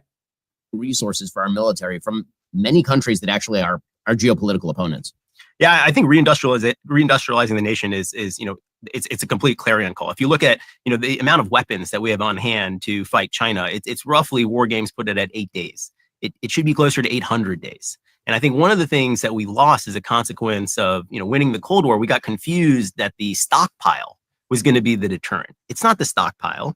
It's the ability to make the stockpile. So if it takes you 8 years to make a Patriot battery or 2 years to make a long-range anti-ship missile, and you're only making them in quantities of tens or hundreds, that's not going to provide deterrence. And I think Ukraine was a painful lesson to that, regardless of how you feel about our support for Ukraine. If you realize that they went through 10 years of our production in 10 weeks of fighting, you realize you have a problem. And we have grossly under-resourced the lines of production and exercising those lines of production. We have this fantasy that it'll be just like World War II, where we just, quote unquote, flip a switch and we can just go back to making these things. But that's not even what happened in World War II. We started, it took 18 months to mobilize it, 12 months to build factories, 6 months to retool them. And so there's a certain sort of seriousness that we need to have to this if we want to deter conflict here. Okay, so you got Shyam being Shyam, talking about all the things that he talks about. We've heard this thesis many, many times in terms of how he discusses, the broader idea of deterrence and American hegemony. One thing that's interesting is no one really knew that that Shyam Sankar was on Shapiro. That's a big deal, bro. Whether you like Shapiro or not, that's a really big podcast. It's like the number 5 podcast in the country or something. And on YouTube, they do massive numbers. So, I mean, just that distribution for Palantir is gigantic. I think Karp's going to get a lot of that distribution as well when his book comes out. And that should create even stronger marketing elements for Palantir. Now, again, Palantir's got to put up the growth being at least 35% for guidance. But if they can do that, then I think it's going to get very exciting along with all the marketing that they're able to do as well. It's almost Rogan-esque. Yeah, for a certain demographic. I mean, it's almost Rogan-esque being on the Shapiro show. It's not easy to get on that show. So you also, what's his name? Ben Shapiro tweeted about Shyam a couple months ago, and that probably started, the communication between him and their team of like, hey, let's make this happen. So excited to see that happen. Whether you agree with Ben Shapiro or not politically, if you care about Palantir, you need leadership distribution for their message. It's the most important thing in the world. I think can all see in the public markets how important it is to be a CEO that can get your message out there, or a CTO. And it looks like that is happening for Palantir. Robinhood back above 46. Grab is up 1%, which is nice. Nvidia 137. SoFi 16. Symbiotic up 16%. TSM is up 6% here right now, which is not bad. Not bad at all. Shyam is not leaving Palantir, to my understanding. I know that was a rumor that came out in December. I don't think that's happening. I don't think Shyam would be doing a podcast on Ben Shapiro like if he's going to work for the government. I don't think that's happening. So I'm pretty sure Shyam's not leaving. I mean, like that's my assumption. If he does leave, I think it would suck. But dude, he would be giving up a lot of money if he leaves. So I don't think it's that easy to just leave. Who talks faster, Amit or Ben Shapiro? Okay, I don't want to sound cocky, but I definitely talk faster than Ben Shapiro. I do. Like, I know Ben Shapiro's fast and he's great, but like, I talk faster than Ben Shapiro, dude. Maybe one day I have to like actually show you guys how fast I can talk. It's called speed reading in debate. And for 4 years, I spoke at upwards of 500 words a minute. The average conversational speed is around like 80 words a minute. So, and I'm clear. I'm really clear when I talk fast. So I think I can outspeak Mr. Shapiro. Granted, that's not something to be like super, like there's nothing you could brag about. Dude, I remember the first time I came back from a debate tournament and I won first place. And my friends were like, so what'd you do over the weekend? I was like, oh, I won first place at the debate tournament. And my friend, I'll never forget this, bro. They looked me dead in the face. They were like, you won a trophy for talking? And at that moment, I was like, oh, no one gives a shit.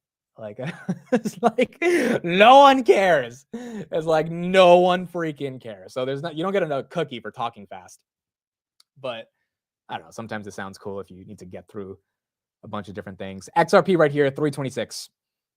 326 at XRP. I cannot speak faster than Eminem. I'll give Eminem that. There's no way I can. Eminem's a different level. But I've seen Ben Shapiro speak fast, and I'm pretty sure I can outspeak him. Eminem's different, though. I can't do that. Is that your pickup line? I can speak 500 words a minute. I mean, that's not a horrible pickup line if you think about it. There's a way to make that pickup line more pickup-y. I haven't thought of it yet, but there's a way to make speaking 500 words a minute a little bit more enticing. I think so. Morgan Stanley earnings. Let's get an update on that. Again, we already know they crushed the numbers, but let's just get the specifics there, and then we'll move on to a couple of other things. Again, 10:30, we're going to be listening to Scott Bessent and see his confirmation. Results just hitting the wires. Want to get straight over to Leslie Picker. She joins us with those numbers. Leslie. Hey, Andrew. Yeah, stock reacting positively to this one as well. And it's pretty clear why. There are beats across the board for Morgan Stanley.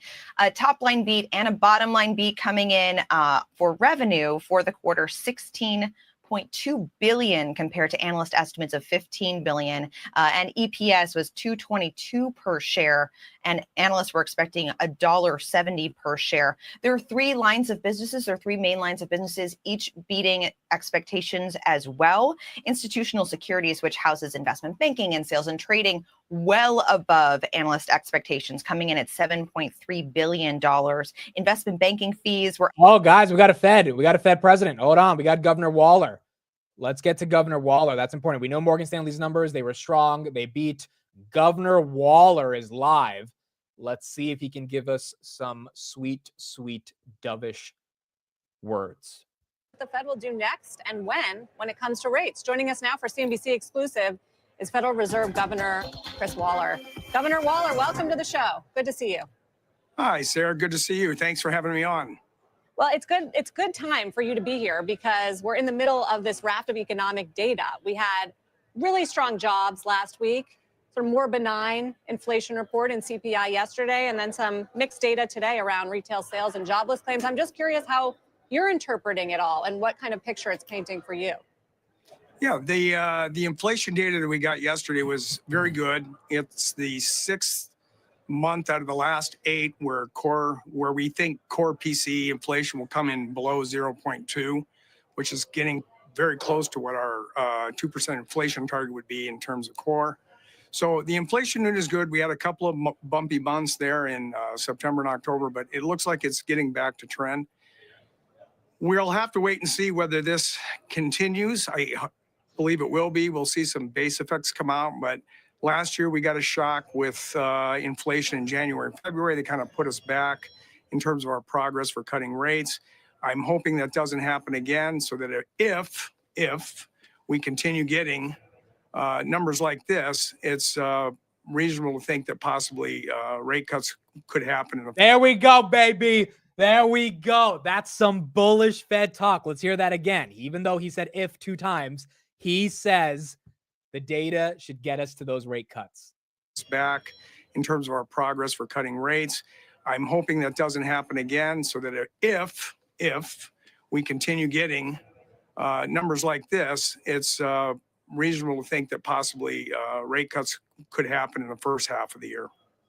Rate cuts in the first half of the year. Market's not pricing that in, but that's what you're looking for?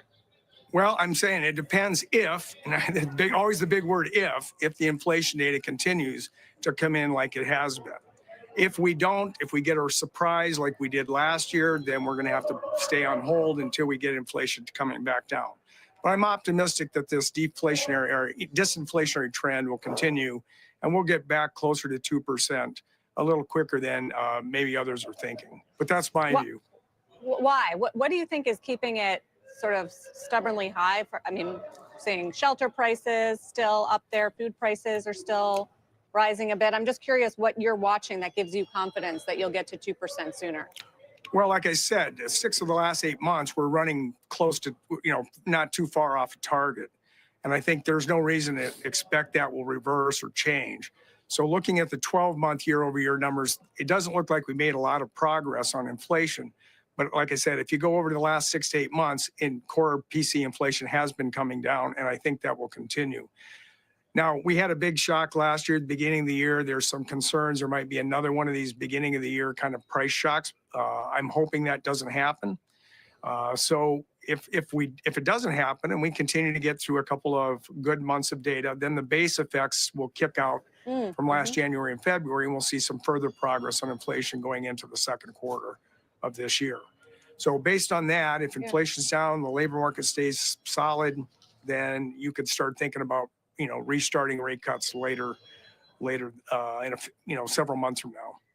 Right. You're not talking about January. You're talking, I don't know, March. Does that sound reasonable? Well, January, we need to kind of see what's going to happen. It's the chair has said we're in really no rush to do things. We need to see a little more progress on inflation. This month was good, but we need to make sure we get through the turn of the year to make sure it continues. We'll have to wait and see. I don't think March could be completely ruled out, depending on what the data, but anything that kind of disrupts that, it's likely to push it back some. But it's as long as the data comes in good on inflation or continues on that path, then I can certainly see rate cuts happening sooner than maybe the markets are pricing in. That's dovish. I can see rate cuts happening sooner than the markets are pricing in. Dovish. That's dovish. The S&P right now, Bitcoin's at 98,000. The S&P is at 592. It's basically flat, but I mean, you couldn't expect anything better from Waller right there. And how many are we looking at this year? Well, again, that's all going to be driven by the data. I mean, if we make a lot of progress, you could do more. And it's also going to depend on where people think the neutral rate is. There are people that think that we're got a lot closer to neutral. And therefore, there's not as many possible cuts coming. Others have, if you look at the S&P, the median is a neutral of about 3, which would imply you still got maybe 4 cuts, 3 cuts, depending on what the data tells you this year. 3 or 4 cuts this year, you think could be possible? It could be. It just hinges on the data. If the data doesn't cooperate, then you're going to be back to 2 and maybe even 1 if we just get a lot of sticky inflation. I mean, the data's been pretty strong. Last week's jobs report, unemployment rate surprisingly fell, much more jobs created than expected. And the thinking there was, well, how restrictive is the Fed really? And does it need to be cutting if things are looking so good? Yeah, I think the jobs report last week, I think there was a little loss of memory that some of that is a makeup from the very near zero number we got in October. We knew there was going to be a rebound in the November and December reports, and that's basically what we see. So if you average through the last 3 months of the year, you're right at about 170,000, which is not much different than the previous quarters. In terms of looking at the market, yeah, the jobs number was good, a little tip down in the unemployment rate. That's been kind of moving sideways all year. But when you look at things like hiring rates, quit rates, wage growth, you're not seeing a labor market that's starting to overheat or accelerate. And that's why I think things are still restrictive. We're also seeing it in any interest rate sensitive sectors, manufacturing, housing. We're seeing in surveys of consumers that, interest rates are affecting their decisions to buy kind of expensive durable goods. So monetary policy is restrictive in exactly the way and in the areas we think it would be. So you're not as excited about the better data In other words, the data that would suggest that the Fed doesn't need to cut. You see weakness, more weakness perhaps than the market perceives. I think the labor market's not. I'm happy jobs are up. I love it when people have work. But when you look at all the indicators in the labor market, it's solid. It's not booming. It's not falling. It's just a good, solid labor market. And we'll see if the jobs numbers continues. We're going to get BLS revisions next month. That could take, I've seen anywhere from 50 to 60,000 off kind of headline numbers as they correct for methodology and estimating jobs. So that's something we'll have to take into effect. So the job numbers are probably unlikely to stay at those levels going forward. What about the incoming administration? Clearly, you guys are discussing it and potentially inflationary policies like tariffs. We'll see what we get and how we get it. Hard to know right now. Tighter immigration policy. Does that factor into your view of where inflation is going to go and what policy should look like? Well, we know with kind of certainty what we're going to get. We're going to get more tariffs. We're going to get immigration controls, and we're going to get more of a deregulatory environment. All of those things are fairly certain. What's very hard to do is map that into forecasted numbers like inflation, unemployment, GDP growth. We know kind of qualitatively what they might do, but until we actually see what the administration does, it's going to be very hard to put a number on anything going forward.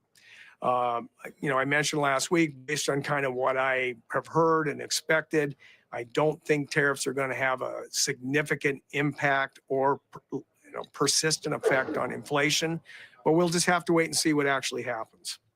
Why don't you think that they would have an impact on inflation? If American importers have to pay more, if importers have to pay more, doesn't that get transferred on the consumer? Well, some of it potentially can, and then on the other hand, the firms also don't necessarily mark up prices for fear of market share, losing customers and whatnot. We saw that with a lot of the tariffs in the first administration, that there wasn't a lot of pass-through except for a few items like washing machines and a few others. So we did see evidence that this was not fully passed through.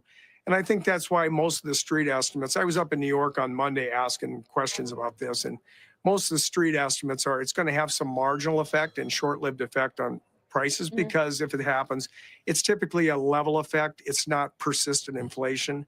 And that's where I think most forecasters, they don't see it being a huge inflationary impact. This is a very dovish view, Governor Waller. Have you, I feel like you came into the Fed and you were a little more hawkish, and people really pay attention to you as sort of a thought leader in the committee. I'm curious if the rest of your colleagues feel as you do and are as itchy to be cutting rates as you sound to be. Well, I make all my policy decisions based on the data and where I think the data is coming in. And right now, I think inflation is going to continue to come in towards our target. The year-over-year stickiness that we saw in 2024, I think will start to dissipate based on, like I said, what we've seen in the last 6 to 8 months. Plus with base effects coming out. So I may be a little more optimistic about inflation coming down than the rest of my colleagues, and that's what's driving my outlook for the path for policy. But I don't speak for the committee. I don't speak for the chair. These are just my own views. And really quickly, do you expect any broader economic effect, GDP effect from the California wildfires and the devastation at such large scale? Yeah, it's always very disheartening to see this kind of damage and destruction to human beings and property. And it's going to have a big effect locally, but in the aggregate, it's just not going to have a huge impact on the aggregate economy, much like the hurricanes have temporary disruptive effects.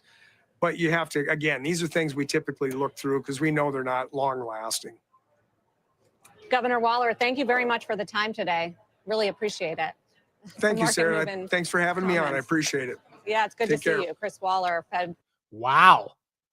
Governor. What a freaking interview, bro. Holy crap.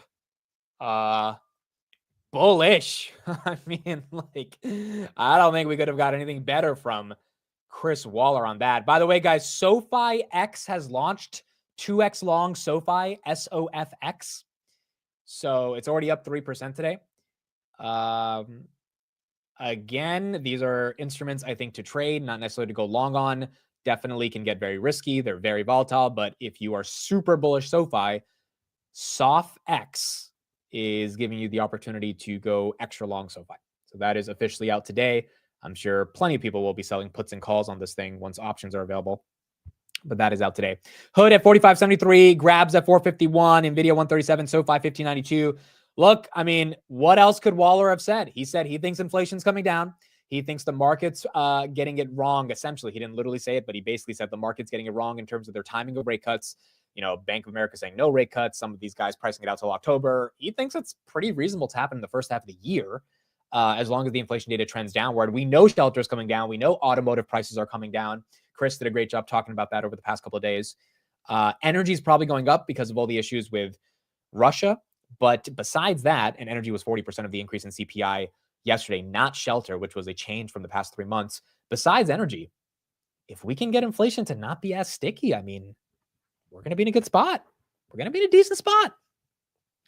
We're going to be in a decent spot. Is Tesla turning around? Where's Tessie? Tesla 416, still down 2.9%. So nothing too crazy on Tesla, but it is still red. And it was up 8% yesterday. So it makes sense, giving back a little bit of the gains. United Healthcare down 4%. USB down 6%. Wow, USB, I didn't think their bank earnings were that bad. I guess the market doesn't like guidance or something. This is the only bank that's actually down aggressively. Where's Bank of America? Bank of America is flat. So USB is the only one that's down. SoundHound's up 6%. Shopify's down a little bit. Yeah, overall market's relatively flat. Palantir's holding 69.50. Robinhood's holding 45.50. Rocket Lab was at 26. Now it's at 24.93. Nvidia 137. SoFi 15.94. Hopefully a close over 16 would be great. And then TSM, the big winner today, up 6% on earnings as well. I do not own Lemonade. I know about that stock, insurance space. Don't know enough about it. Don't know enough to own it, but it's not a horrible company by any means. Their stock last year, their stock was great. It was up 110%. This is another one that ran really nice. It's down a decent amount from the highs of November, but still it got out of that 15, 16 range that it was stuck in for a while. All right, so that dude would make the Fed chair great again. Look, I like Powell. I don't hate Powell, but this guy didn't sugarcoat anything, right? Like, they asked him a question and he answered the question, and it was just simple. And it's like, that's the type of Fed president you want, someone who just is able to answer this clearly and get the job done. Okay, we're gonna have Scott Bessent in about 4 or 5 minutes, and we're gonna be listening to him, and we'll see what he has to say. APLD, was that one up today? APLD, that's up 10%, not bad. That is up 10%, so that's very good. They did get a big investment a couple days ago, and then that was a sell the news. Tesla right here down 3%. XRP new all-time high, incredible. Amid when will Palantir announce a Navy contract? You know, this month is the month where they're supposed to be announcing the Navy contract. So I don't know if they announced it this month. We all know they won it, and it's about $1 billion over 10 years, Navy, but they haven't announced it yet. So, hopefully it's soon, but right now it's not here yet. Here's an update on Canada planning about $150 billion in tariffs against the United States if Trump hits them with more tariffs. Some retaliatory tariffs on over $100 billion worth of U.S. goods if the president-elect proceeds with a 25% tariff against Canadian goods. Our Seema Modi's here at Post 9 with a very special guest on that front. Hey, Seema. Carl, I'm delighted to say we have Canada's Minister of International Trade, Mary Ng. Minister, thank you for joining us here in New York. Well, it's great to be here, Seema, and I'm looking forward to this conversation with you and Americans. 3 days till President-elect Trump is sworn into office here in the U.S. Big question is around trade. What can you tell us about what Canada is preparing if he does follow through on his tariff threat? Well, I think what I want to say to Americans is that Canada is the biggest customer to 36 states. Every day, 36 states wake up and say, Canada is our biggest customer, and I think that matters. And the reason that matters is that if you're going to put tariffs on Canada, what it actually will do is it will actually make things more expensive for Americans. It's going to make things more expensive for American families, for American farmers, for American businesses.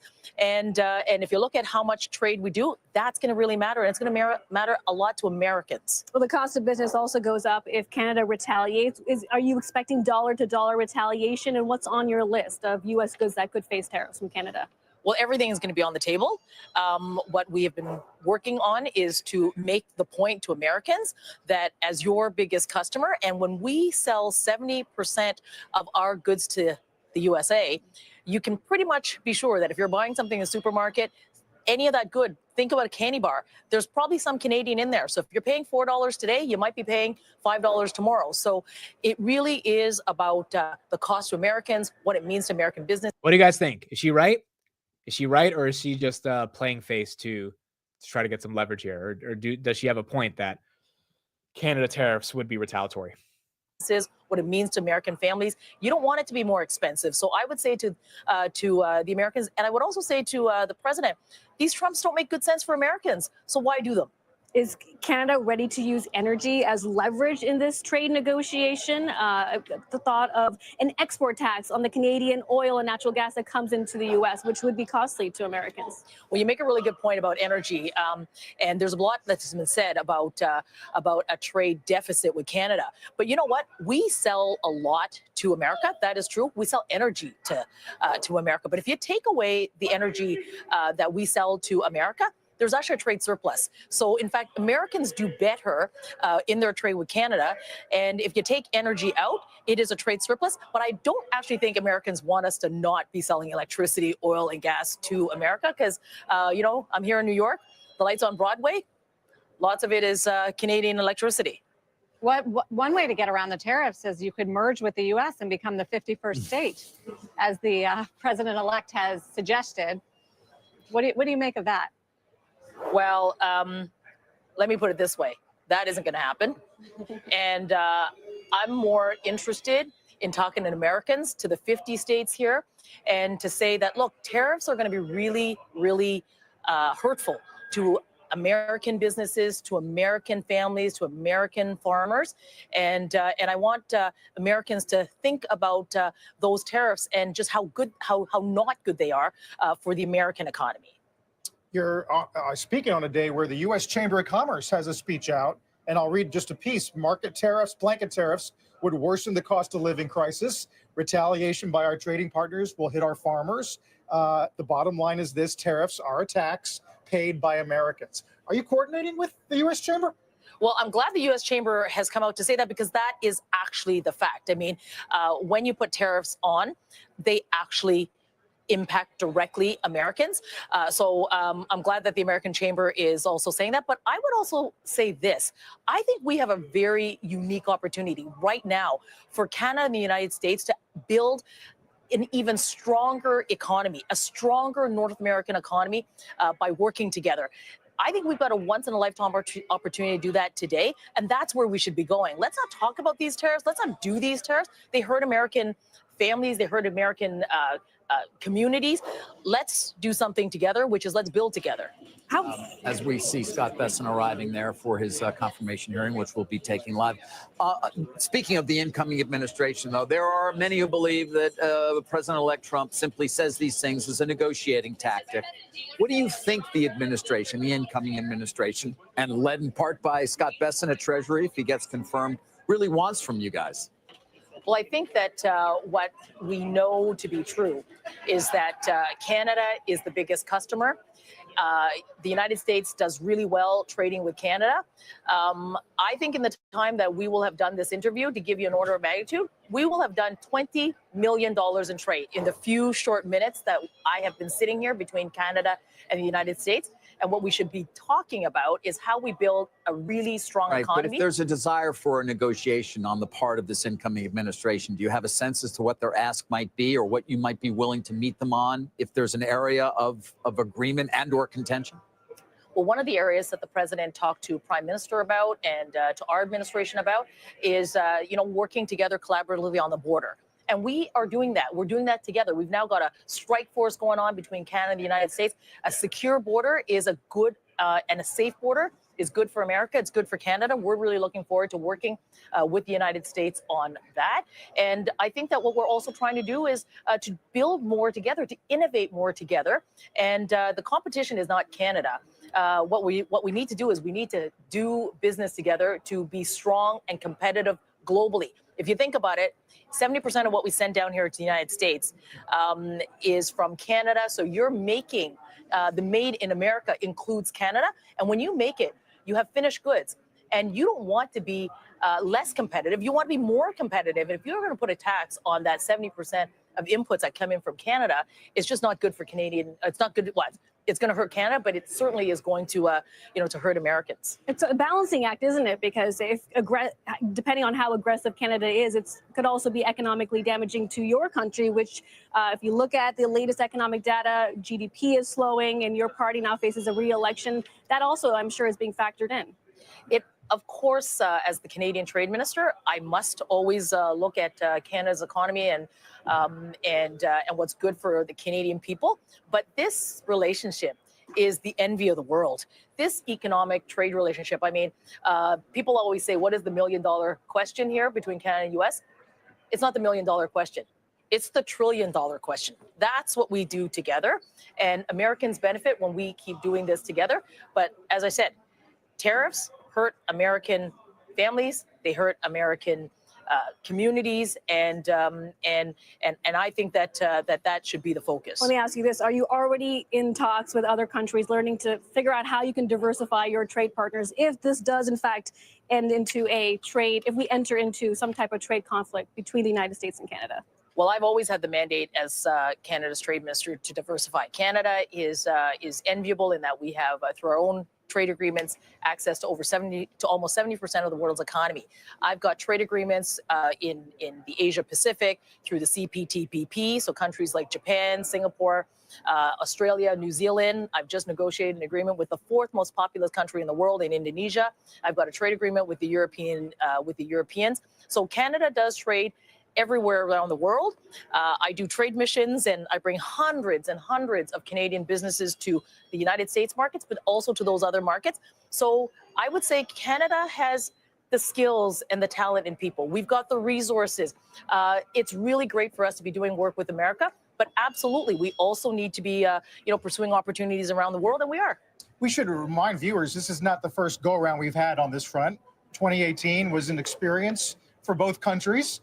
What would you say Canada learned from that round of negotiations or back and forth regarding tariffs with Trump? What I think we learned and take away is that we can do this. Remember, do what? Well, it is President Trump's agreement in the USMCA, doing this together, finding a common ground.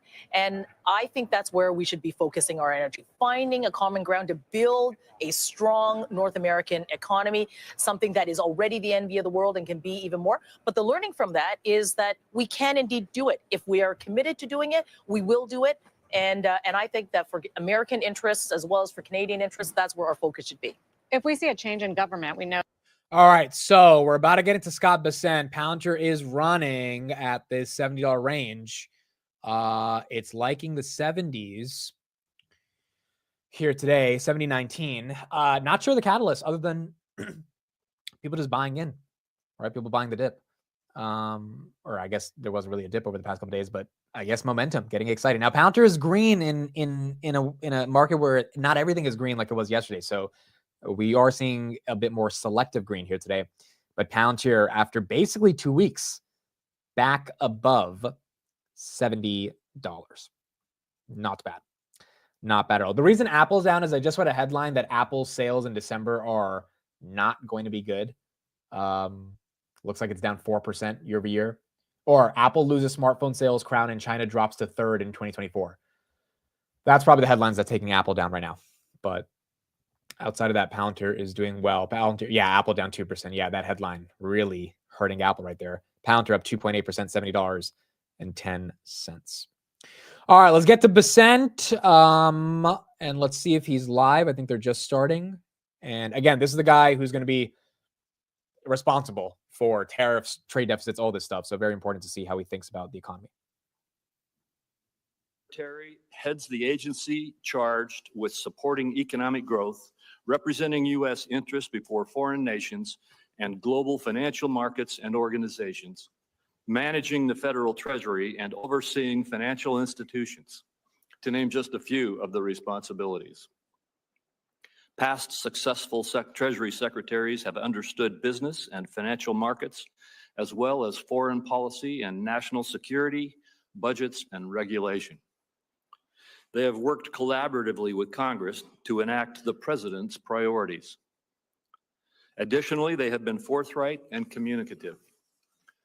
The next Treasury Secretary will have to work with Congress to preserve and build on the pro-growth Republican tax policies that have greatly benefited all Americans, as well as improve our global competitiveness through trade deals that create market access and combat China's unfair practices. As seen in the results of our most recent election, American voters resoundingly support returning to the robust economy that we enjoyed during President Trump's first. Mr. Crapo. That's a name. That is a name. First term. If you're confirmed, I look forward to working closely with you to achieve these and other essential aims. Mr. Bessent, on behalf of my colleagues, I thank you for your willingness to serve and again congratulate you on your support and on your nomination, which I intend to support. With that, I recognize Ranking Member Wyden for his opening remarks. Thank you very much, Mr. Chairman, and I appreciate your introducing all the new members on both sides, and as always, your very kind comments about me. Very much appreciated. In a Trump economy, the winner's circle is small, and it's dominated by the ultra-wealthy. Working people and the middle class are on the outside looking in, and Trump and his advisors are indifferent to the problems they face each day. I've had more than 1,100 open to all town hall meetings in my state. I'll have several more this weekend. The second word I hear from Oregonians in those meetings is almost always bill. Grocery bill, medical bill, electricity bill. Americans feel held down by the cost of living. They look at the growing fortunes at the top and they weigh that against their sense that America's middle class just doesn't have the opportunities to really get ahead. The American people voted for change, and more than anywhere else, they want change in the economy. I don't believe they're going to get it from Mr. Bessent or Donald Trump. The centerpiece of the Trump economic agenda is extending his 2017 tax law at a cost of more than $4 trillion. Ultra-wealthy individuals who rake in millions each year would get tax breaks of hundreds of thousands of dollars. Families who live paycheck to paycheck would be lucky if they could just get enough to cover the grocery bill for a week. How does Donald Trump and Republicans plan to pay for their multi-trillion-dollar giveaways to the ultra-wealthy? For starters, they'll be offering across-the-board tariffs. And let's be clear about what that's all about. Trillions of dollars in new taxes paid for by working Americans and small businesses. And to me, the ultimate distillation of the Trump agenda is paying for tax breaks for the top by increasing child hunger, booting tens of millions off their health insurance, and laying off hundreds of thousands of manufacturing workers. It feels to me like a class war on typical American families. And the nominee, if confirmed, is going to be right in the middle of it. Donald Trump's going to be waging this class war instead of fixing what's broken about the tax code, which is there's a special set of rules that apply only to the ultra wealthy. Make no mistake about it. Those ultra wealthy people get to pay what they want when they want to, and often little or nothing for years on end. Mr. Bessent is a case in point. The taxes that fund Medicare are automatic for the vast majority of Americans. They come straight out of every paycheck. It's a civic duty that pays off as earned benefits down the road. But like a number of Wall Street fund managers, Mr. Bessent makes use of a tricky legal maneuver to opt out of paying into Medicare. It's a tax loophole that hurts Medicare, but benefits him to the tune of hundreds of thousands of dollars. The department has gone to court to argue that taxpayers taking this position are violating tax law. Make no mistake about that. That's not me making the judgment. That's the Treasury Department. They went to court to argue that taxpayers who take this position are violating the law. I believe it's a big conflict of interest if the nominee is confirmed. Either he and his lawyers take the position that Treasury policy doesn't apply to the Treasury Secretary, or he blesses a loophole that lets Wall Street titans blow off their fair share of Medicare taxes. This is exactly the kind of abusive scheme that leaves Americans feeling disgusted with the tax code. They feel it every spring when they go to file their taxes through the big software companies as well. It's absurd that Americans get charged huge amounts of money to file their taxes every year. That's why a number of us in this room worked hard to create the new direct file program with resources from the Inflation Reduction Act and the Biden administration. It's a free option that allows taxpayers to file their returns directly to the IRS. No software middlemen picking their pockets or harvesting their data. It launched last year to rave reviews, and virtually nowhere in the Western industrialized world do we have the kind of bureaucratic, costly system we have today, and we're trying to change it. 35 million Americans across 25 states, 30 million Americans across 25 states are going to be eligible to use direct file this year.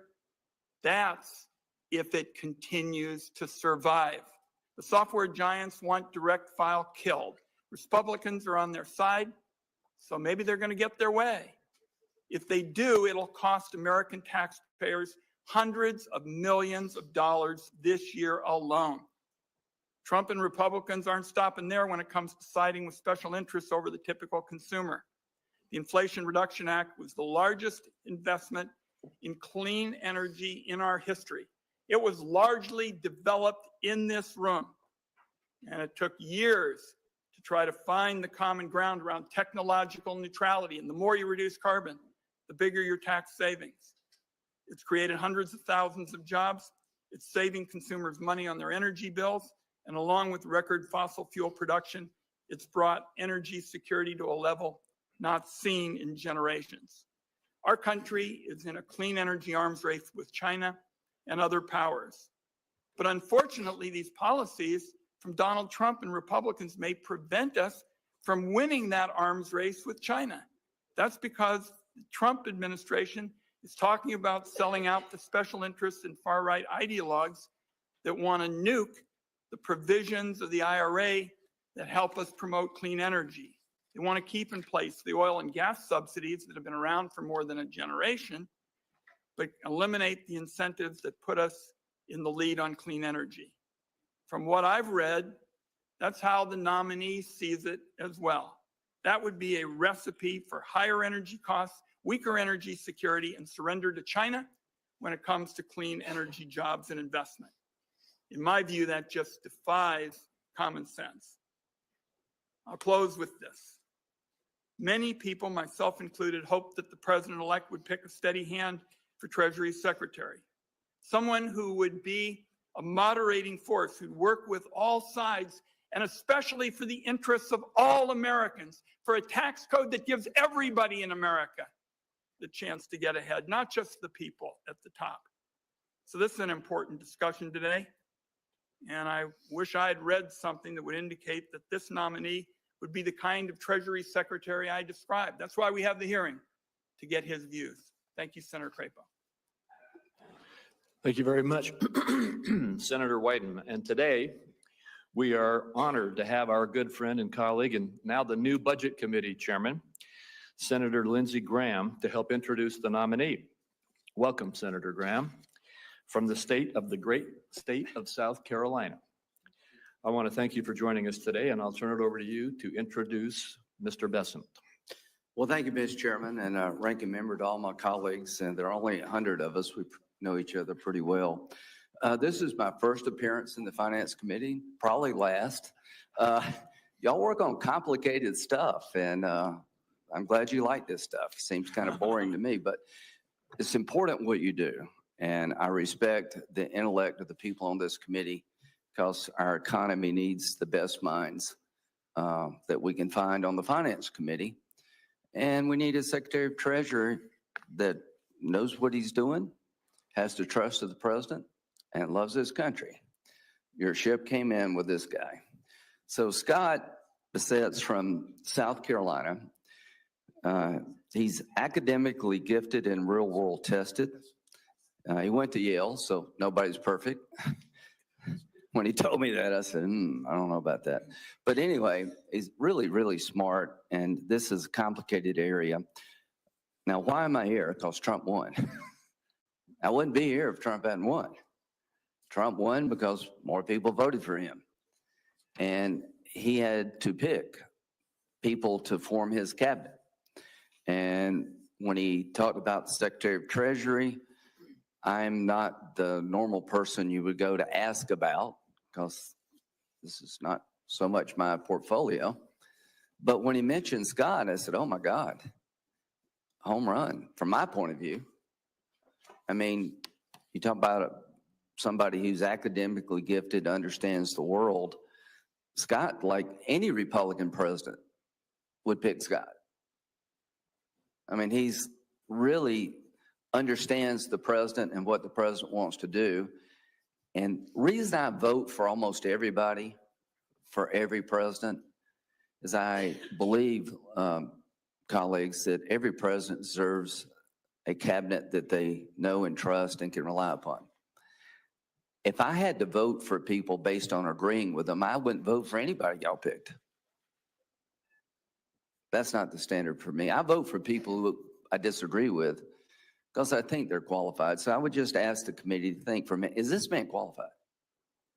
Does he have the background and the intelligence and the character to serve President Trump and our nation's Secretary of Treasury? I think by any reasonable test of qualifications, he excels beyond the bare minimum to the highest level of excellence. But that's just my opinion. So my goal here today is to tell you a little bit about him. You've heard from the chairman about his success in the financial world, about his academic qualifications. He was born in Little River, South Carolina. Why do they call it Little River? Because it's little, and it's a river.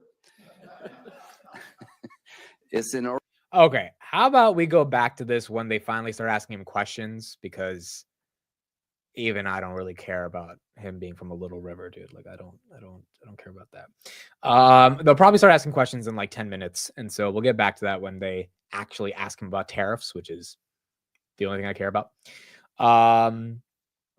Until then, let's get into some market news, and then we'll get back to that in a little bit. Tesla's getting hit 3%. Red Cat is getting shorted, folks. Down 9%. Down 9%. So Red Cat, a short was just disclosed on them by a certain firm, and that's Carisdale Capital. This is an important one. Carisdale Capital. You know, to be honest, I know they have a deal with Palantir. I know a lot of you guys like this one, but this one has run a lot. So I guess let's see what they have to say. This one's up like a lot. And so maybe there's an argument here for why They probably don't deserve this valuation. Red Cat stock is up 800% and 900 million over 9 months on excitement over the supposedly huge SRR contract. Red Cat says it's a sole source contract worth hundreds of millions over 5 years and 80 million next year. But the SRR contract is much smaller, 20 to 25 million a year at most, according to Army budget documents. Army officials also say the replacement cycle will be every 2 to 3 years. Follow-on sales with an Army stamp of approval, but the Marines already have an infantry drone. The Air Force has no infantry, and other government agencies have tiny budgets. As for NATO customers, that's likely another dead end. Euro drone contracts are smaller. They have cheap homegrown options, and they're not afraid to just modify Chinese drones. Okay, so they're saying the contract that Red Cat has is not going to be as lucrative, and the drone market they're going after internationally is not going to be as substantial as what Red Cat's been painting the picture of, and that's why they're short. I don't know if that's a reason to short. Maybe it is, maybe it's not. Short's getting, dip's getting bought up a little bit, down almost 10% now, down 8%. But I guess the market's going to have to decide if that's a reasonable reason to go short Red Cat. Again, small company, $800 million market cap, very, very small company, so not a big one at all. Palantir right here at 70. Not bad. Still holding $70, which we are doing. Robinhood back at 46. Tessie's getting a hit, down 3%. Tesla not able to hold 428 yet. But Palantir and Hood, really, I mean, just incredible strength. Palantir now $70.22. I really don't know the headline for Palantir other than Shyam being on Shapiro. Like, what do you got? Is that the headline? Because, you know, that probably helps, but I don't know if that gets us over 70. I feel like it's something else going on. Palantir over 46, Palantir, Robinhood over 46, Palantir at 70. SoFi, where is SoFi? $15.99. All three of them having a great day. And NVIDIA still holding on to the 130s, 135s. For Palantir, this is big money buying. Maybe. Could be big money. Volume is pretty low, 23 million. I mean, our volume has died out from the hype of December, November. By now, we would be at like 80 million shares on Palantir. Maybe it's big money buying. Maybe it's retail getting in. Maybe it's algos. But I don't know. I don't know why we're running. I'm happy, though. I bought 20 shares yesterday, so up on those shares. SoFi 16, yeah. SoFi also 16. SoFi needs to close above 16 today. That's going to be important. Bessent's up. He's talking. Is he actually talking now? Let's see. No, Mr. Crapo is still talking. Mr. Crapo is still talking. I think they might be about to ask questions soon, though. Apple got a headline that they're number 3 in China in terms of iPhone sales, or in total overall phone sales. That's why they're getting hit. That's why they're getting hit. Okay, I think they're about to start with Bessent. I'll go back if not, but I think they're about to officially start with the questions. With the duties of the office to which you have been nominated? No, sir. Second, do you know of any reason, personal or otherwise, that would in any way prevent you from fully and honorably discharging the responsibilities of the office to which you've been nominated? No, sir. Third, do you agree without reservation to respond to any reasonable summons to appear and testify before any duly constituted committee of the Congress if you are confirmed? Yes, sir. And finally, do you commit to provide a prompt response in writing to any question addressed to you by any senator on this committee? Yes, sir. Thank you very much. Again, welcome to the committee, Mr. Bessent, and you may make your opening statement. Good. Thank you. Chairman Crapo, Ranking Member Wyden, members of the Finance Committee. It's an honor and a privilege to be considered by this committee as the President's nominee for the Secretary of the Treasury. I want to thank all of you who took the time to meet with me over the past few weeks. I want to thank my spouse, John Freeman, who is here today, and my wonderful children, Cole and Caroline, who are sitting behind me. Mr. Bessent, could you pull the microphone a little closer to you? Who are sitting behind me for the ultimate civics lesson. I want to acknowledge 3 people who couldn't be here today. My 98-year-old mother-in-law, Celine Freeman, a World War II French war bride of an American soldier who lives with us in Charleston, South Carolina, making for a 3-generation household. My sister, Paige. Okay, we'll go back when they do questions, bro. This is Dude, this would have to be so annoying if you're sitting there just listening to all this stuff, dude. SoFi 1609. When they actually get to the questions and they start asking him how the hell he's gonna increase tariffs without inflation, that's gonna be the stuff that matters. 1608 up 3.7% on top. Wow, hoodie. 4624 hoodie. Wow, Palantir 7060. Oh my. Oh my. Hoodie, Palantir, and SoFi. Three-headed monster today. Wow. Really incredible, dude. Showing amazing strength on these three. Amazing, amazing, amazing strength. I wanted to learn about his weekend hobbies. Oh my gosh. Not bad. Not bad at all. Yeah, I should have known in the beginning of the hearing, they do opening statements. I should have already known that. I forgot. Like, they spend 20 minutes talking about their life and all that stuff. Like, as much as I care about his policy thoughts, I don't care that much about his life per se. But I guess they have to do that as a formality. Was 63 the bottom on Palantir? Dude, I have no idea. The reason I hesitate to say there's a bottom or anything, wow, 70, 78, is because what if earnings doesn't have good guidance, right? Like, and then what if the market's just like, all right, then we're not going to give it this premium? Or what if earnings has amazing guidance, but still the market's like, it's too much premium? Like, we just don't know. What if the SARS thing becomes real? Also, by the way, one of the Palantir analysts yesterday actually accounted for the SARS impact. Finally, we got an update on. Let me read that right here. What firm was this? It was one of these firms that finally put out a note saying, hey, there might be a SARS issue, so watch out for investors. And I've been waiting for one of the Wall Street guys to finally mention it. But so that could be another issue, right, that we have to worry about, potentially. Yeah, Raymond James. So finally, one of these firms, 7087 on Palantir.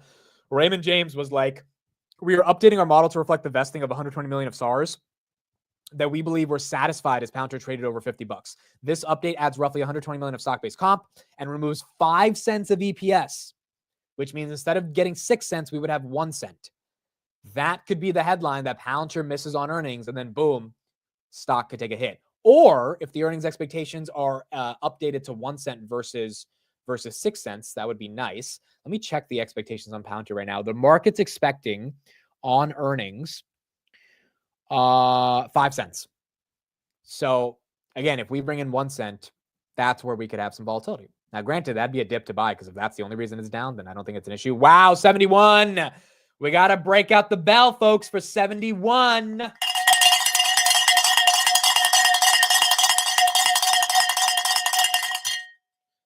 Not bad at all. So that could be the issue going into earnings, but nonetheless, we're going to have to see in February. Robinhood as well. Holy crap. 46.40. New 52-week high for Hood. SoFi's at 16.12. Grab's up 1.3%. Rocket Lab's red. But Robinhood 46.40 and then Palantir 71. Absolutely incredible. Both of them just doing their thing. That won't be in the non-gap, correct. That won't be in non-gap. That's going to be in gap. But, you know, I just want to be realistic about the headline, right? Headline that's going to go through all the business media publications as Palantir misses on profitability. Will the nuance of the headline be Palantir misses on profitability because the stock was up so much last year that they had to take a stock-based compensation expense? No. And so if we get a dip on that, I feel like that's a dip to buy if nothing else is wrong with earnings, because that's a stupid headline. I mean, and it's just a question of like, what is the headline and how does the headline, you know, ultimately react? Or how does the market ultimately react to it? So we're going to see. We are going to see. 71-17. 71-17.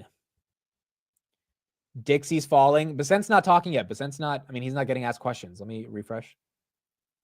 Yeah, he's still talking about his life, bro. He's like he's not actually saying anything that people need. Wow, Hood 46.50. Holy crap, bro.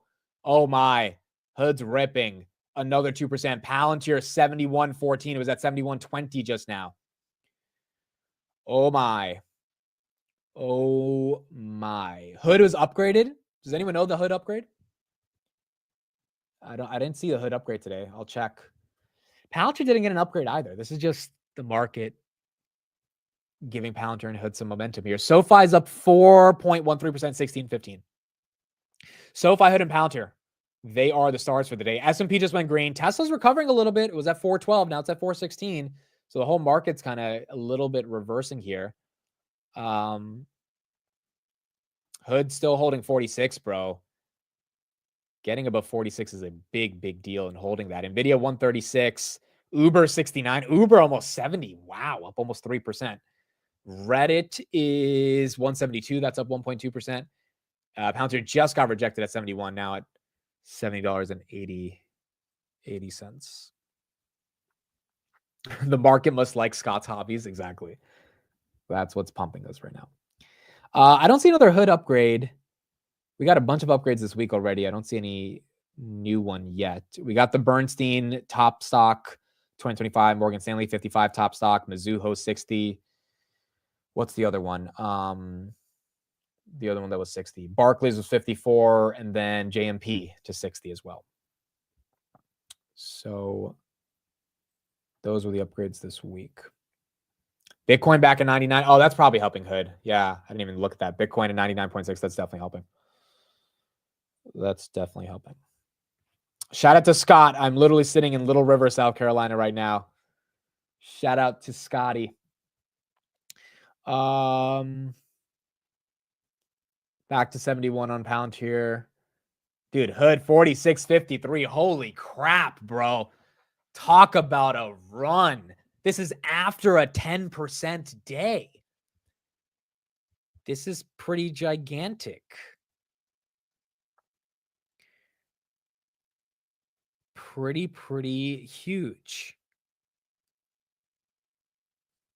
This is big, bro. This is big. This is like lots of momentum happening right there. 46.56 and Palantir just below 71. I mean, again, for hood, we kind of know it. Like it deserves to be up there. I don't think this is egregious. I don't think this is meme stock. I don't think this is just the market being like, yeah, it's about to crush earnings, and like we probably know that. Now, granted, moving up this much before earnings tends to lead to a little bit of a sell-off, so that could also happen. But if the sell-off is back to 41, 42, that's still incredible in my opinion. It's getting in the 40s. Palantir is going up because Amit bought a few shares yesterday. Dude, I haven't bought Palantir in months. Like, even putting in the order, I was just like, all right, this is I haven't felt this in a long time. So here we go. Let's buy it. Maybe we just need to keep buying more shares every day. But my OCD was driving me crazy, bro. I cannot stand it anymore. S&P 594. Wow. Tessie 416. Wow. Oh my God. 46.60. Dude, hood. Every 10 cents. It is not slowing down. It seems like hood is transitioning from being viewed as a disruptor into now a legit competitor. They've proven themselves. Yeah, and you guys, futures aren't even live yet. Like Bitstamp hasn't even closed yet. Trade PMR hasn't even closed yet. They have 3 more events coming up this year. Like there's so many catalysts. And it's like, this is why selling puts on it is actually, you know, it's a comfortable thing to sell puts, because if you get assigned, A, you're able to sell covered calls at good premiums as well. But B, you're able to know that there are legit catalysts over the next at least year, but definitely over the next 5 years that they are going after in a pretty serious way. Pretty incredible. Pretty incredible. MicroStrategy is green. MSTR is 362. That's green. HIMS is green. And then TMDX is also about to go green. Yeah, credit cards barely out. Pluto hasn't been integrated. I mean, there's so many catalysts for this thing. S&P 500 inclusion. Wow, Palantir 71.28. Palantir healthily breaking above 71. I don't have a reason, though. I don't have a reason for hood or Palantir other than the market's selectively picking these names today. Because not everything's green like it was yesterday. Not everything's like just super, super green like it was yesterday. There's no news on hood. There's no news on maybe Bitcoin momentum, but I think the real news is the market's just getting excited for it. Market's getting very excited for this thing and their long-term potential. Okay, I think we are getting questions for Bessent. Here we go. I think we're starting questions. that there will be a 1.1% reduction in growth of jobs and development in our economy. It seems to me that as we are talking about what to do for America, that protecting America from a 1% reduction versus a 1% growth in GDP is a critical objective. Could you just give a little bit of perspective? I know you've just answered this question in another context, but could you just give a little bit more perspective on those kinds of dynamics? And I'm sorry, I'm going to try to keep to 5 minutes, and we've only got about 15 seconds left of mine, and I want to be sure everybody else stays on time, so I will too. Could you quickly respond? Well, Senator, I would just say that we saw the power of these tax cuts in 18, 19, and going into January of 20 before they were interrupted by COVID, and the great success that we had. Thank you. Senator Wyden. Thank you very much, Mr. Chairman. Let me say to the nominee, I've got 4 questions that I'm going to ask, and if we both can keep it brief, I think we can get to all of them, because I think it really frames for us what the debate is all about. I'm going to start by talking about the future of direct file. This is the program that helps our people who choose it to save hundreds of dollars when they file their tax return. Last year, the IRS launched it.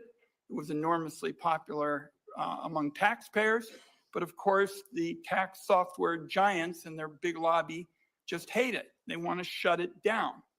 Now, the filing season starts January 27th, so it opens in 10 days, and millions of taxpayers around the country have already been notified that they are going to be eligible to use direct file this year. So I won't do this for every question, but I'd really like a yes or no on this one. Will you commit to keeping direct file up and running if you're confirmed? I will commit that for this tax season, that direct file will be operative, and the American taxpayers who choose to use it will. And if confirmed, I will consult and study the program and understand it better and make sure that it works to serve the IRS's 3 goals of collections, customer service, and privacy. I appreciate the answer. It means that taxpayers are going to save, who choose to use it because it's voluntary, hundreds of dollars, and we'll have a chance to see once again how popular it is with practically everybody except the tax prep software crowd. On to tariffs. Donald Trump, with no plan and no strategy, says he's going to put across-the-board tariffs, blanket tariffs on all imported goods, which means that our workers and our small businesses are going to get clobbered with additional taxes on practically everything they buy from other countries. My question here is, who would pay these tariffs? Americans or foreign countries? So this, Senator Wyden, just to understand, so I can frame the answer correctly, do you believe that these tariffs are a consumption tax increase? I believe these tariffs, you can call it whatever you want in terms of trying to gussy it up. They're going to be paid for by our workers and small businesses. All through the campaign, we heard they weren't, that foreign countries were going to pay it. I think that's baloney. It's going to be paid for by workers and small businesses. So, your response? Yes, Senator, I would respectfully disagree. And the history of tariffs and tariff theory, optimal tariff theory, does not support what you're saying. Traditionally, we see that the current, if we were to say use a number that has been thrown around in the press of 10%, then traditionally the currency appreciates by 4%. So the 10% is not passed through. Then we have various elasticities, consumer preferences may change. And finally, foreign manufacturers, especially China, which is trying to export their way out of their current economic malaise, will continue cutting prices to maintain market share. That's an academic view of it. But what I know is the history of this is it clobbers people of modest means. They're the people who are going to get hit. And all through the campaign, there was a big show that it was going to be paid for by foreigners, not so. Two other questions I want to get in.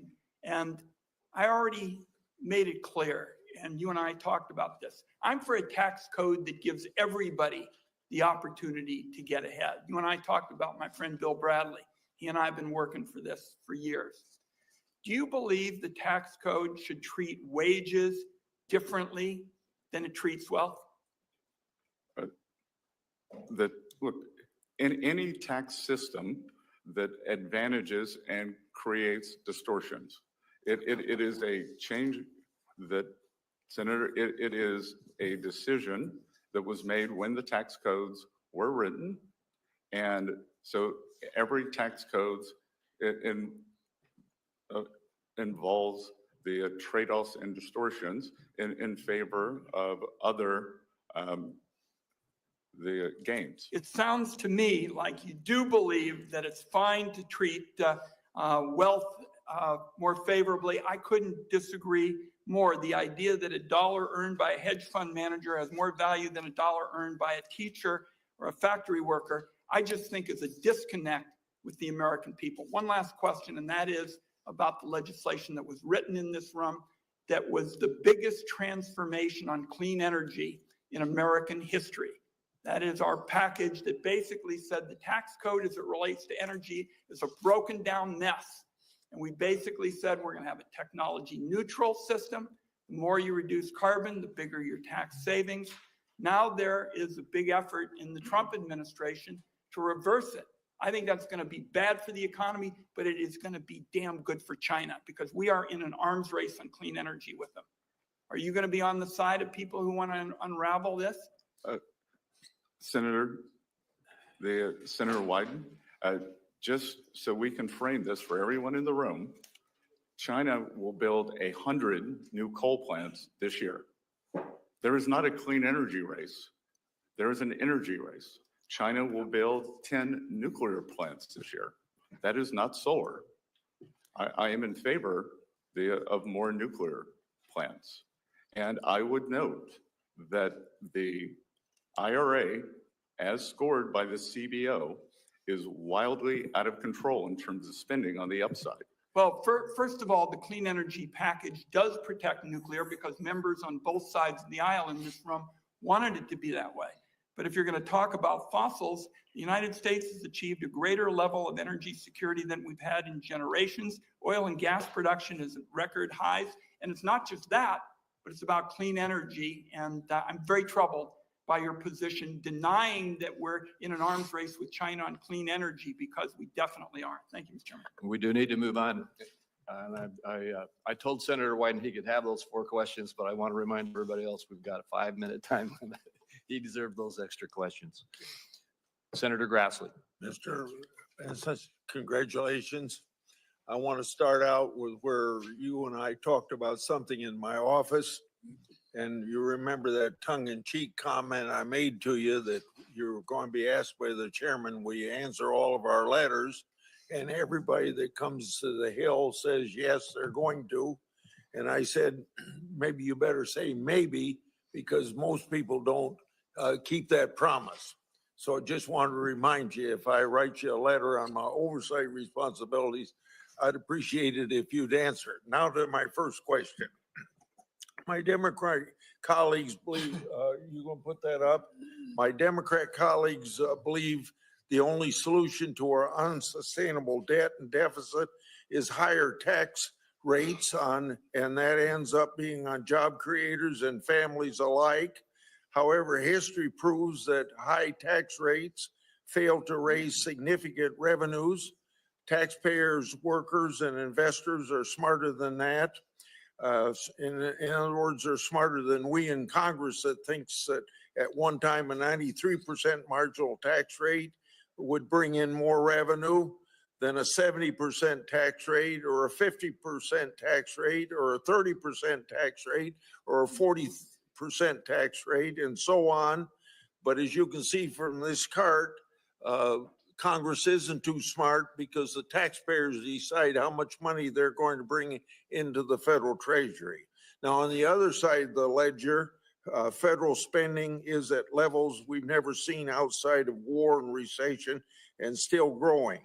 So I'm making a statement to you, but if you'd like to comment on whether or not we have a fiscal imbalance primarily or a spending problem rather than a revenue problem.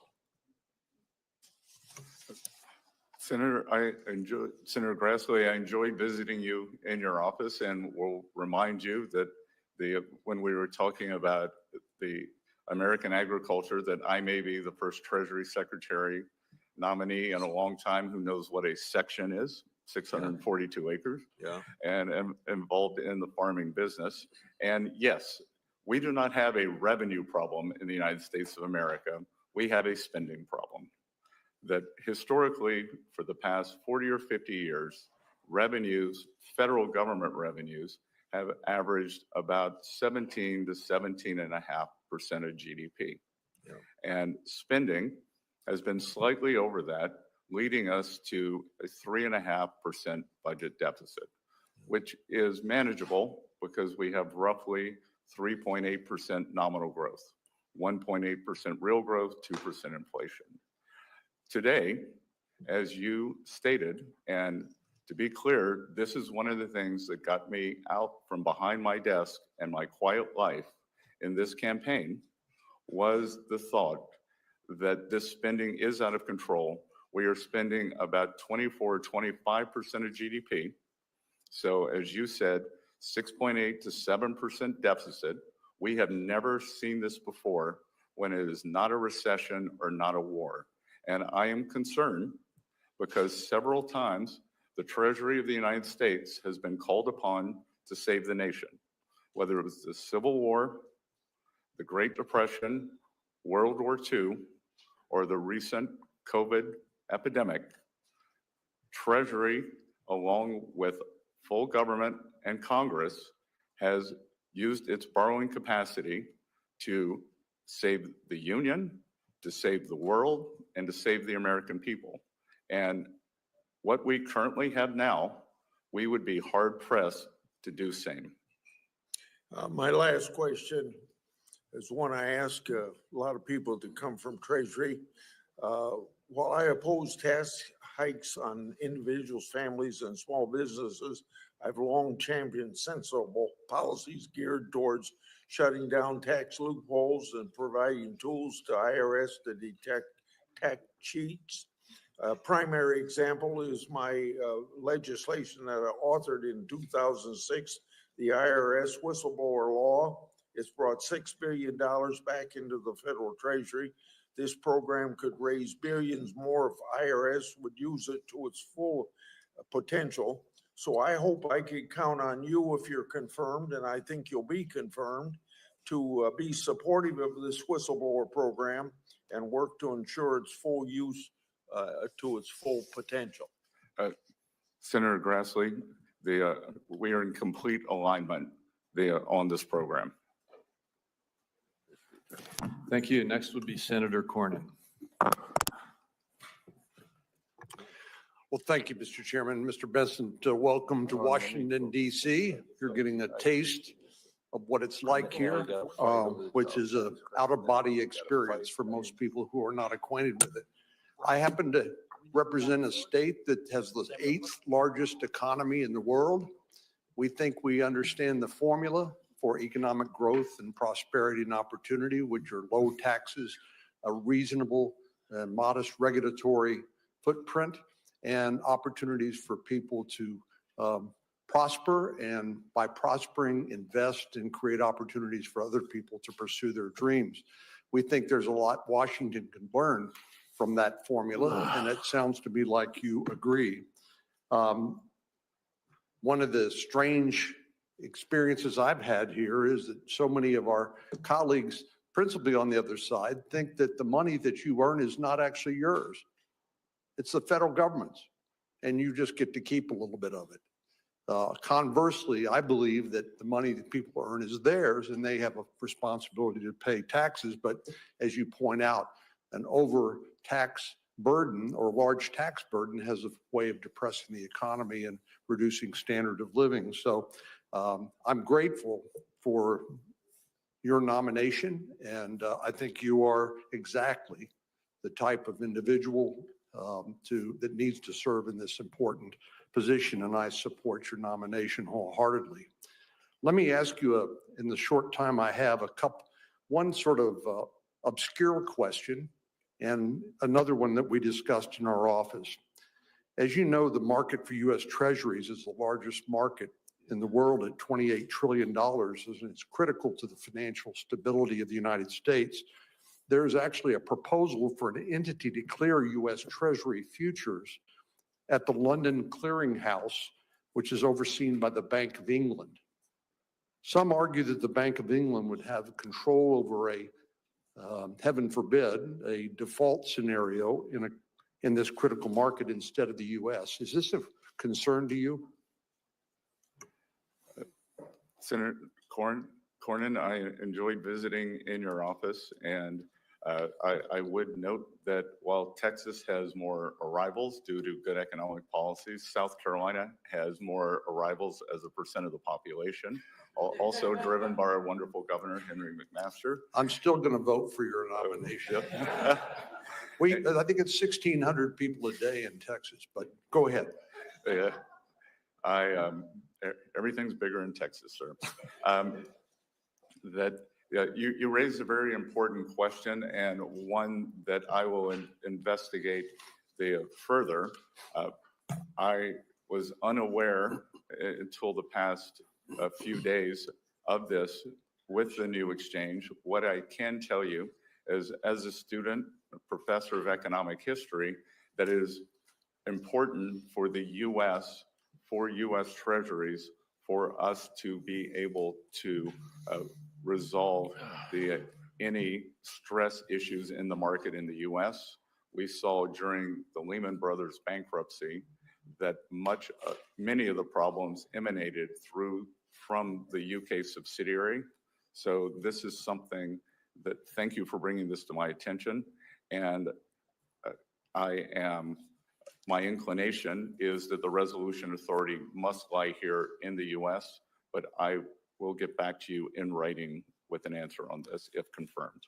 Thank you. You appropriately mentioned China as one of our biggest challenges. While I believe in free and fair trade, we know that some countries, principally the PRC and the Chinese Communist Party, don't play by the rules. Over the years, by some estimates, U.S. investments in Chinese companies have totaled $2.3 trillion in market value.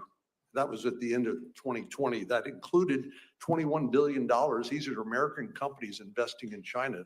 $21 billion in semiconductors, $54 billion in military companies, and $221 billion in artificial intelligence. So it's pretty clear to me that U.S. investments have fueled China's economic growth, which has allowed them not only an increased standard of living, which is great for the Chinese people, but problematically, it's also allowed them to modernize their military and now threaten the peace in the Indo-Pacific and beyond. As we discussed, I've introduced a bill that would require transparency of American companies investing in China. And of course, the entity that would receive the reports from American companies that do that, and since it's strictly a reporting requirement, would be Treasury. What's your view of an outbound investment transparency requirement? Senator Cornyn, I believe that, as we discussed in your office, this is a very important issue. That the Chinese economy is the most unbalanced economy in the history of the world. They are using their surpluses to fund their military machine in China, and I'm not going to try the Mandarin pronunciation for the sake of everyone in the room, but there is a phrase that is two words: military industrial, and military always comes first. So we should understand that, and that we should have a very rigorous screening process for, as you identified, anything that could be used in AI, in quantum computing, in surveillance, in chips, that the U.S. has the lead, and we must make sure that we maintain it through smart policies such as you and I discussed. Thank you. We need to move on. Senator Bennett. Mr. Bessent, thank you for being here. Mr. Chairman, congratulations on your position. We look forward to working with you, as I always have. Mr. Bessent, thank you for your willingness to serve.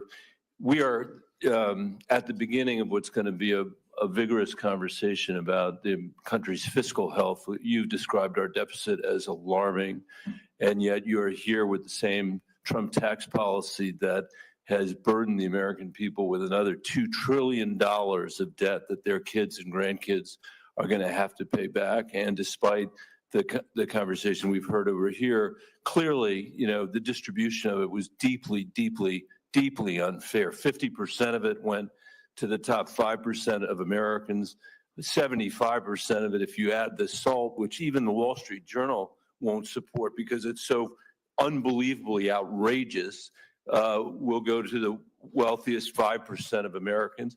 The tax policy is one that's hard. It is, for some reason in this room, it makes sense to people.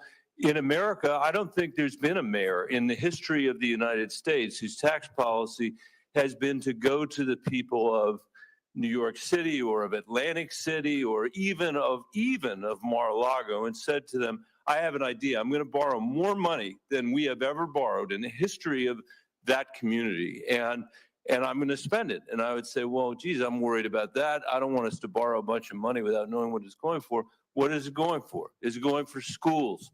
No. Is it going to compete with the Chinese in their defense? No. Is it going to pay for parks? No. Is it going to deal with the mental health crisis that we have in America? No. Is it going to pay to secure our border? No. What are you doing with the money, Mr. Bessent? What were you doing with the money, Mr. Mnuchin? What are you doing with the money, Mayor, in America? The answer is we are going to give it to the richest people in America, the richest people in our community, and expect that somehow that's going to trickle down to everybody else. That has been the Trump tax policy since the day he showed up, and no mayor in America would ever, with a straight face, say that's what they should do. And in fact, no America in history has done that.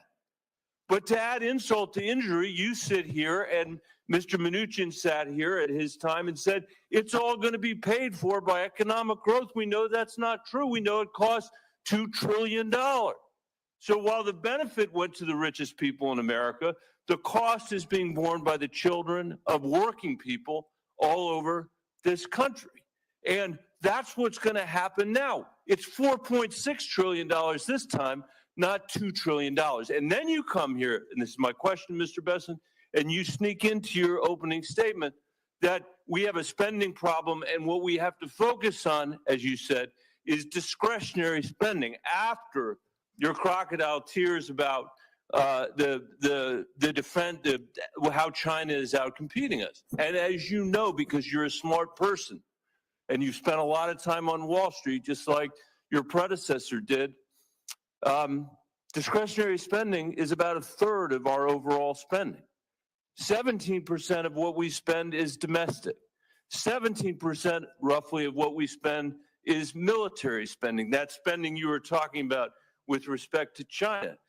There are so many things I think you owe the American people after we have seen the catastrophe of the result from the tax cuts the last time and the fact that the benefits went to the wealthiest people. But don't you at least owe the American people a refund for the $2 trillion that they've already incurred because of the last round before you get to the $4.6 trillion? Can't we think of a better idea in the halls here than cutting taxes for the wealthiest people and expecting that it will trickle down to everybody else when we have the profound needs that you have talked about? When we're living in an economy, you had the American dream. We heard you say that, where fewer and fewer people can get ahead, where this generation of Americans is going to be the first generation to leave less opportunity, not more, to our kids and our grandkids, where we see massive income inequality and wealth inequality when Trump was president, when Biden was president? Can't we think of a better idea than that? And at a bare minimum, and this is tiny, don't we owe them an answer about what you are going to do to that 17% of discretionary spending, or even the third, before you come in here and say that the most important thing we should do is cut taxes for the richest people in America? Senator, thank you. And I would respectfully disagree with much of your categorization in terms of the benefits accruing to the richest Americans. Actually, the share of taxes paid by the upper percent of Americans increased after TCJA. It went from 39 to 46%. The top 50% of Americans now pay 98% of taxes, and working families had real wage increases in 2018 and 2019.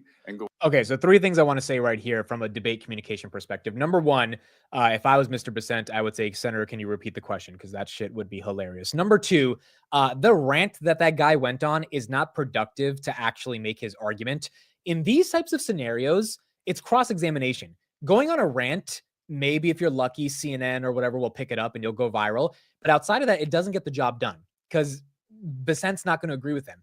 The way to get the job done is to ask pinpointed yes or no questions and walk them down ultimately to like a gotcha question, like a punch question, where there's quite literally a punchline and you get a concession from them that then gets the sort of answer that you want to go viral. But ranting is not going to do anything because you're just yelling into a mic and no one likes listening to that, especially if your rant is not that good. Now, Bessent gets all the credibility here because he's responding calmly, normally. He's not getting overly, exaggerating. He's just like trying to answer the question. He's probably not going to answer the entirety of that rant because he probably doesn't even remember what the guy was saying.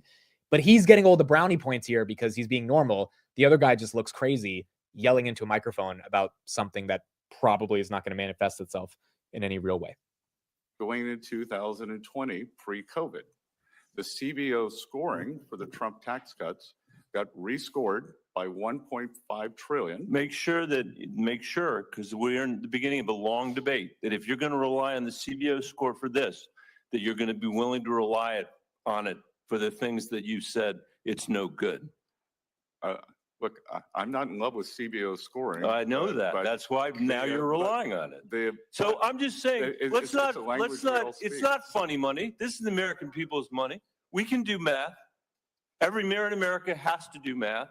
And we're going to insist that you do the math too, because we know George Soros understands the math when you work there and you understand full well what's going on here, just like Steve Mnuchin did, just like Donald Trump does. And we're not going to let it happen against the American people. Thank you, Mr. Chairman. Thank you. And I again, see, that got us nothing, right? And I know a lot of these hearings get us nothing in terms of real substance, but that guy wanted to grandstand. And Republicans, Democrats, they both do it, right? This is not a political thing, but if you want to get a really good clip or like a really good inter-exchange of dialogue, you've got to actually ask pointed questions to get them there, not just yell into the mic. You gave me when I visited with you, and this is a very good question because, and I believe it is one for your Democratic colleagues to understand whether they would be in favor of the equivalent of a carbon tariff. That Senator Graham is in favor of it. And I think this is a very interesting idea that it could be part of a entire tariff program because I think President Trump hasn't taken office yet. But if confirmed, I look forward to working with them on various strategies, some that could be specifically aimed toward carbon, as you say, others that could be aimed toward unfair trade practices, unfair financing practices. So if you will, there's externalities that a tariff can address. Those externalities in and of themselves hurt the pocketbook or the job prospects of an average American. Let me move on. I think you would agree with that. I applaud your goal to get our debt to GDP ratio down to 3%, or percent of our GDP down to 3%. But you studiously say that we can't talk about things like Social Security. And I think that's because routinely, if we talk about Social Security, we presume that there's going to be a cut in benefits or a raise in taxes. I think we spoke when we met. I and others have a bipartisan plan that would create a pension investment fund separate from the Social Security Trust Fund, and that just like we do with our 401ks, invested in the broader economy and use the proceeds from that to offset the upcoming 25% cut in Social Security benefits that will occur if we don't address this problem. And just so folks get that, under current law, when the Social Security program goes insolvent in 8 years, per CBO, there'll be a 25% cut in benefits. Under the plan I and others have endorsed, it's a pension investment fund in which we, again, would invest in the broader economy with all the safeguards to keep the government from interfering. I mention that because it seems that other advisors to the incoming president, have spoken of creating an investment fund to benefit. Mr. Lutnick, I think, has. Mr. Paulson did on the campaign trail. What are your thoughts about that concept? I think they spoke about it as sovereign wealth. I'm speaking about it as a fund to bail out social. Not, by the way, all risk borne by the fund, none of the risk borne by the beneficiary. She would get her scheduled benefits. What are your thoughts on that? So, Senator Cassidy, first of all, I want to emphasize that President Trump has said that Social Security and Medicare, they will not be touched. And I believe. But I'm saying touch in a positive way, not cut benefits, not raise taxes, indeed increase benefits, and take that 25% cut off the table, just to make that clear. No, I understand. And so those would not be touched. One of the tragedies of this blowout in the budget deficit is that we have to get our short-term house in order to start, before we can start implementing the smart plans such as yours. I do believe that there is discussion to leverage the asset side of the U.S. balance sheet, as we discussed in your office, in favor of a fund, whether it's a sovereign wealth fund, something, as you discussed, a supplemental fund. So that is very much in the mix. I look forward to getting back to you on it. President Trump hasn't taken office yet. If confirmed, this is something that I think could be very exciting, because we always look at the debt of the United States, and we have fantastic assets that could be earning, leveraged, or used for multiple revenue generating opportunities. Thank you. Thank you. Senator Warner. Thank you, Mr. Chairman. Congratulations. Mr. Bessent, it's good to see you and enjoyed our meeting. I've got some specific questions I want to ask, but I don't want to litigate this now. But I do feel, as someone working with Senator Crapo and others, when we took on, I still think, the most comprehensive Post-Simpson-Bowles, and we took arrows from each side. And I'm looking at any kind of pro-growth policies possible, but I just respectfully want to say there is not an industrial nation, first world industrial nation in the world, that gets anywhere close to meeting their revenue needs. And I'm not proposing that America spend anywhere like the Europeans at 17 to 18% of GDP. It's never happened historically. It's not going to happen in a Trump administration or future Democratic administrations. So I just, we'll have a time to talk back and forth on this, but I can't let some of this go without at least offering something that there's not an economist around that wouldn't concur. We got to bring down. All right, guys, we're going to stop it there. I'll put the link in the chat if anyone wants to watch it. Getting almost to 12 o'clock here. So, I mean, look, we got some answers around tariffs, got some answers around taxes, nothing too crazy. Maybe we'll get some more sound bites later in the day, and then I'll show those in the market close. But outside of that, that is pretty much it. Market is taking a little bit of a downturn. Tesla getting hit the worst, down 4%. Hoodie still holding on to 46.40, but maybe it goes back for trying to get to 47. It was at 46.85. Palantir as well, getting hit below 71, 71.43. Now it's 70.67. So both had some really strong momentum, now having a little bit of red, even though still very green for the day. And so if they can keep up at least at these levels, that would be really nice going into the end of the day. MicroStrategy going red, HIMS going red, TMDX going red, S&P going slightly red, and then Tesla down 4% on the day. Oh yeah, the Enphase downgrade. So let me read that. So we did get an Enphase piece of news today. And where's Enphase right now? ENPH Enphase is down 3% on that. Yeah, I mean, I don't know what's going to happen with Enphase right now. The market is like just kind of confused on if it's bullish, if it's not bullish, if Trump is, going to be a solar tailwind or not. But Apple as well, down 2% off the China headline that they are now number 3 in China when it comes to manufacturing phones. So Truist downgraded them to 65 from 100. So nasty downgrade. They say 2025 outlook, we are downgrading against a continuously challenging market backdrop and evolving headwinds. Enphase has managed to maintain its leading gross margins while continuing to innovate to stay ahead of the curve. While we recognize these efforts, we expect the combination of continued drag on volumes from a weak European market coupled with intensifying competition in the U.S., particularly from Tesla. First time I'm seeing a Tesla mention here, will amount to 2025 growth beyond current street estimates. We currently estimate revenues of $1.56 billion, down 13%. While the 18% year-over-year growth implied by our 2025 revenues appears relatively strong for the residential solar group in the current market environment, 50% of the top-line growth is largely the result of undershipments into the channel in first half 2024, while the second half 2024 growth will depend more heavily upon a recovery in the European markets, where we have less confidence that international growth for Enphase has not been the best, even though the company's been saying that is going to be where they get a little bit more growth. So yeah, Europe headwinds, overall oil focus from Trump headwinds, and in general, lack of growth on Enphase. Enphase was a growth name. If it's not growing anymore, which it hasn't been for about a year and a half, that is why they are lowering the price target. Now, granted, is 65 a bottom on Enphase? I feel like it's gotten hit. Remember, this was a stock that was almost $400. So this thing got hit badly. 339 down to 63.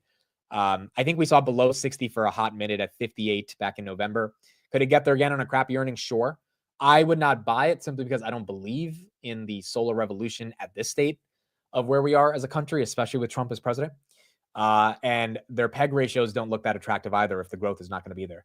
So I don't know, maybe wheeling it is a cool thing to do, but owning the name and, really doubling down on the investment, you got to have a very long-term trajectory for Enphase to do well. The 10-year is dropping, which is very nice, guys. I don't know what the reason is for why the 10-year is dropping, but the 10-year is dropping. The 10-year is like legit dropping.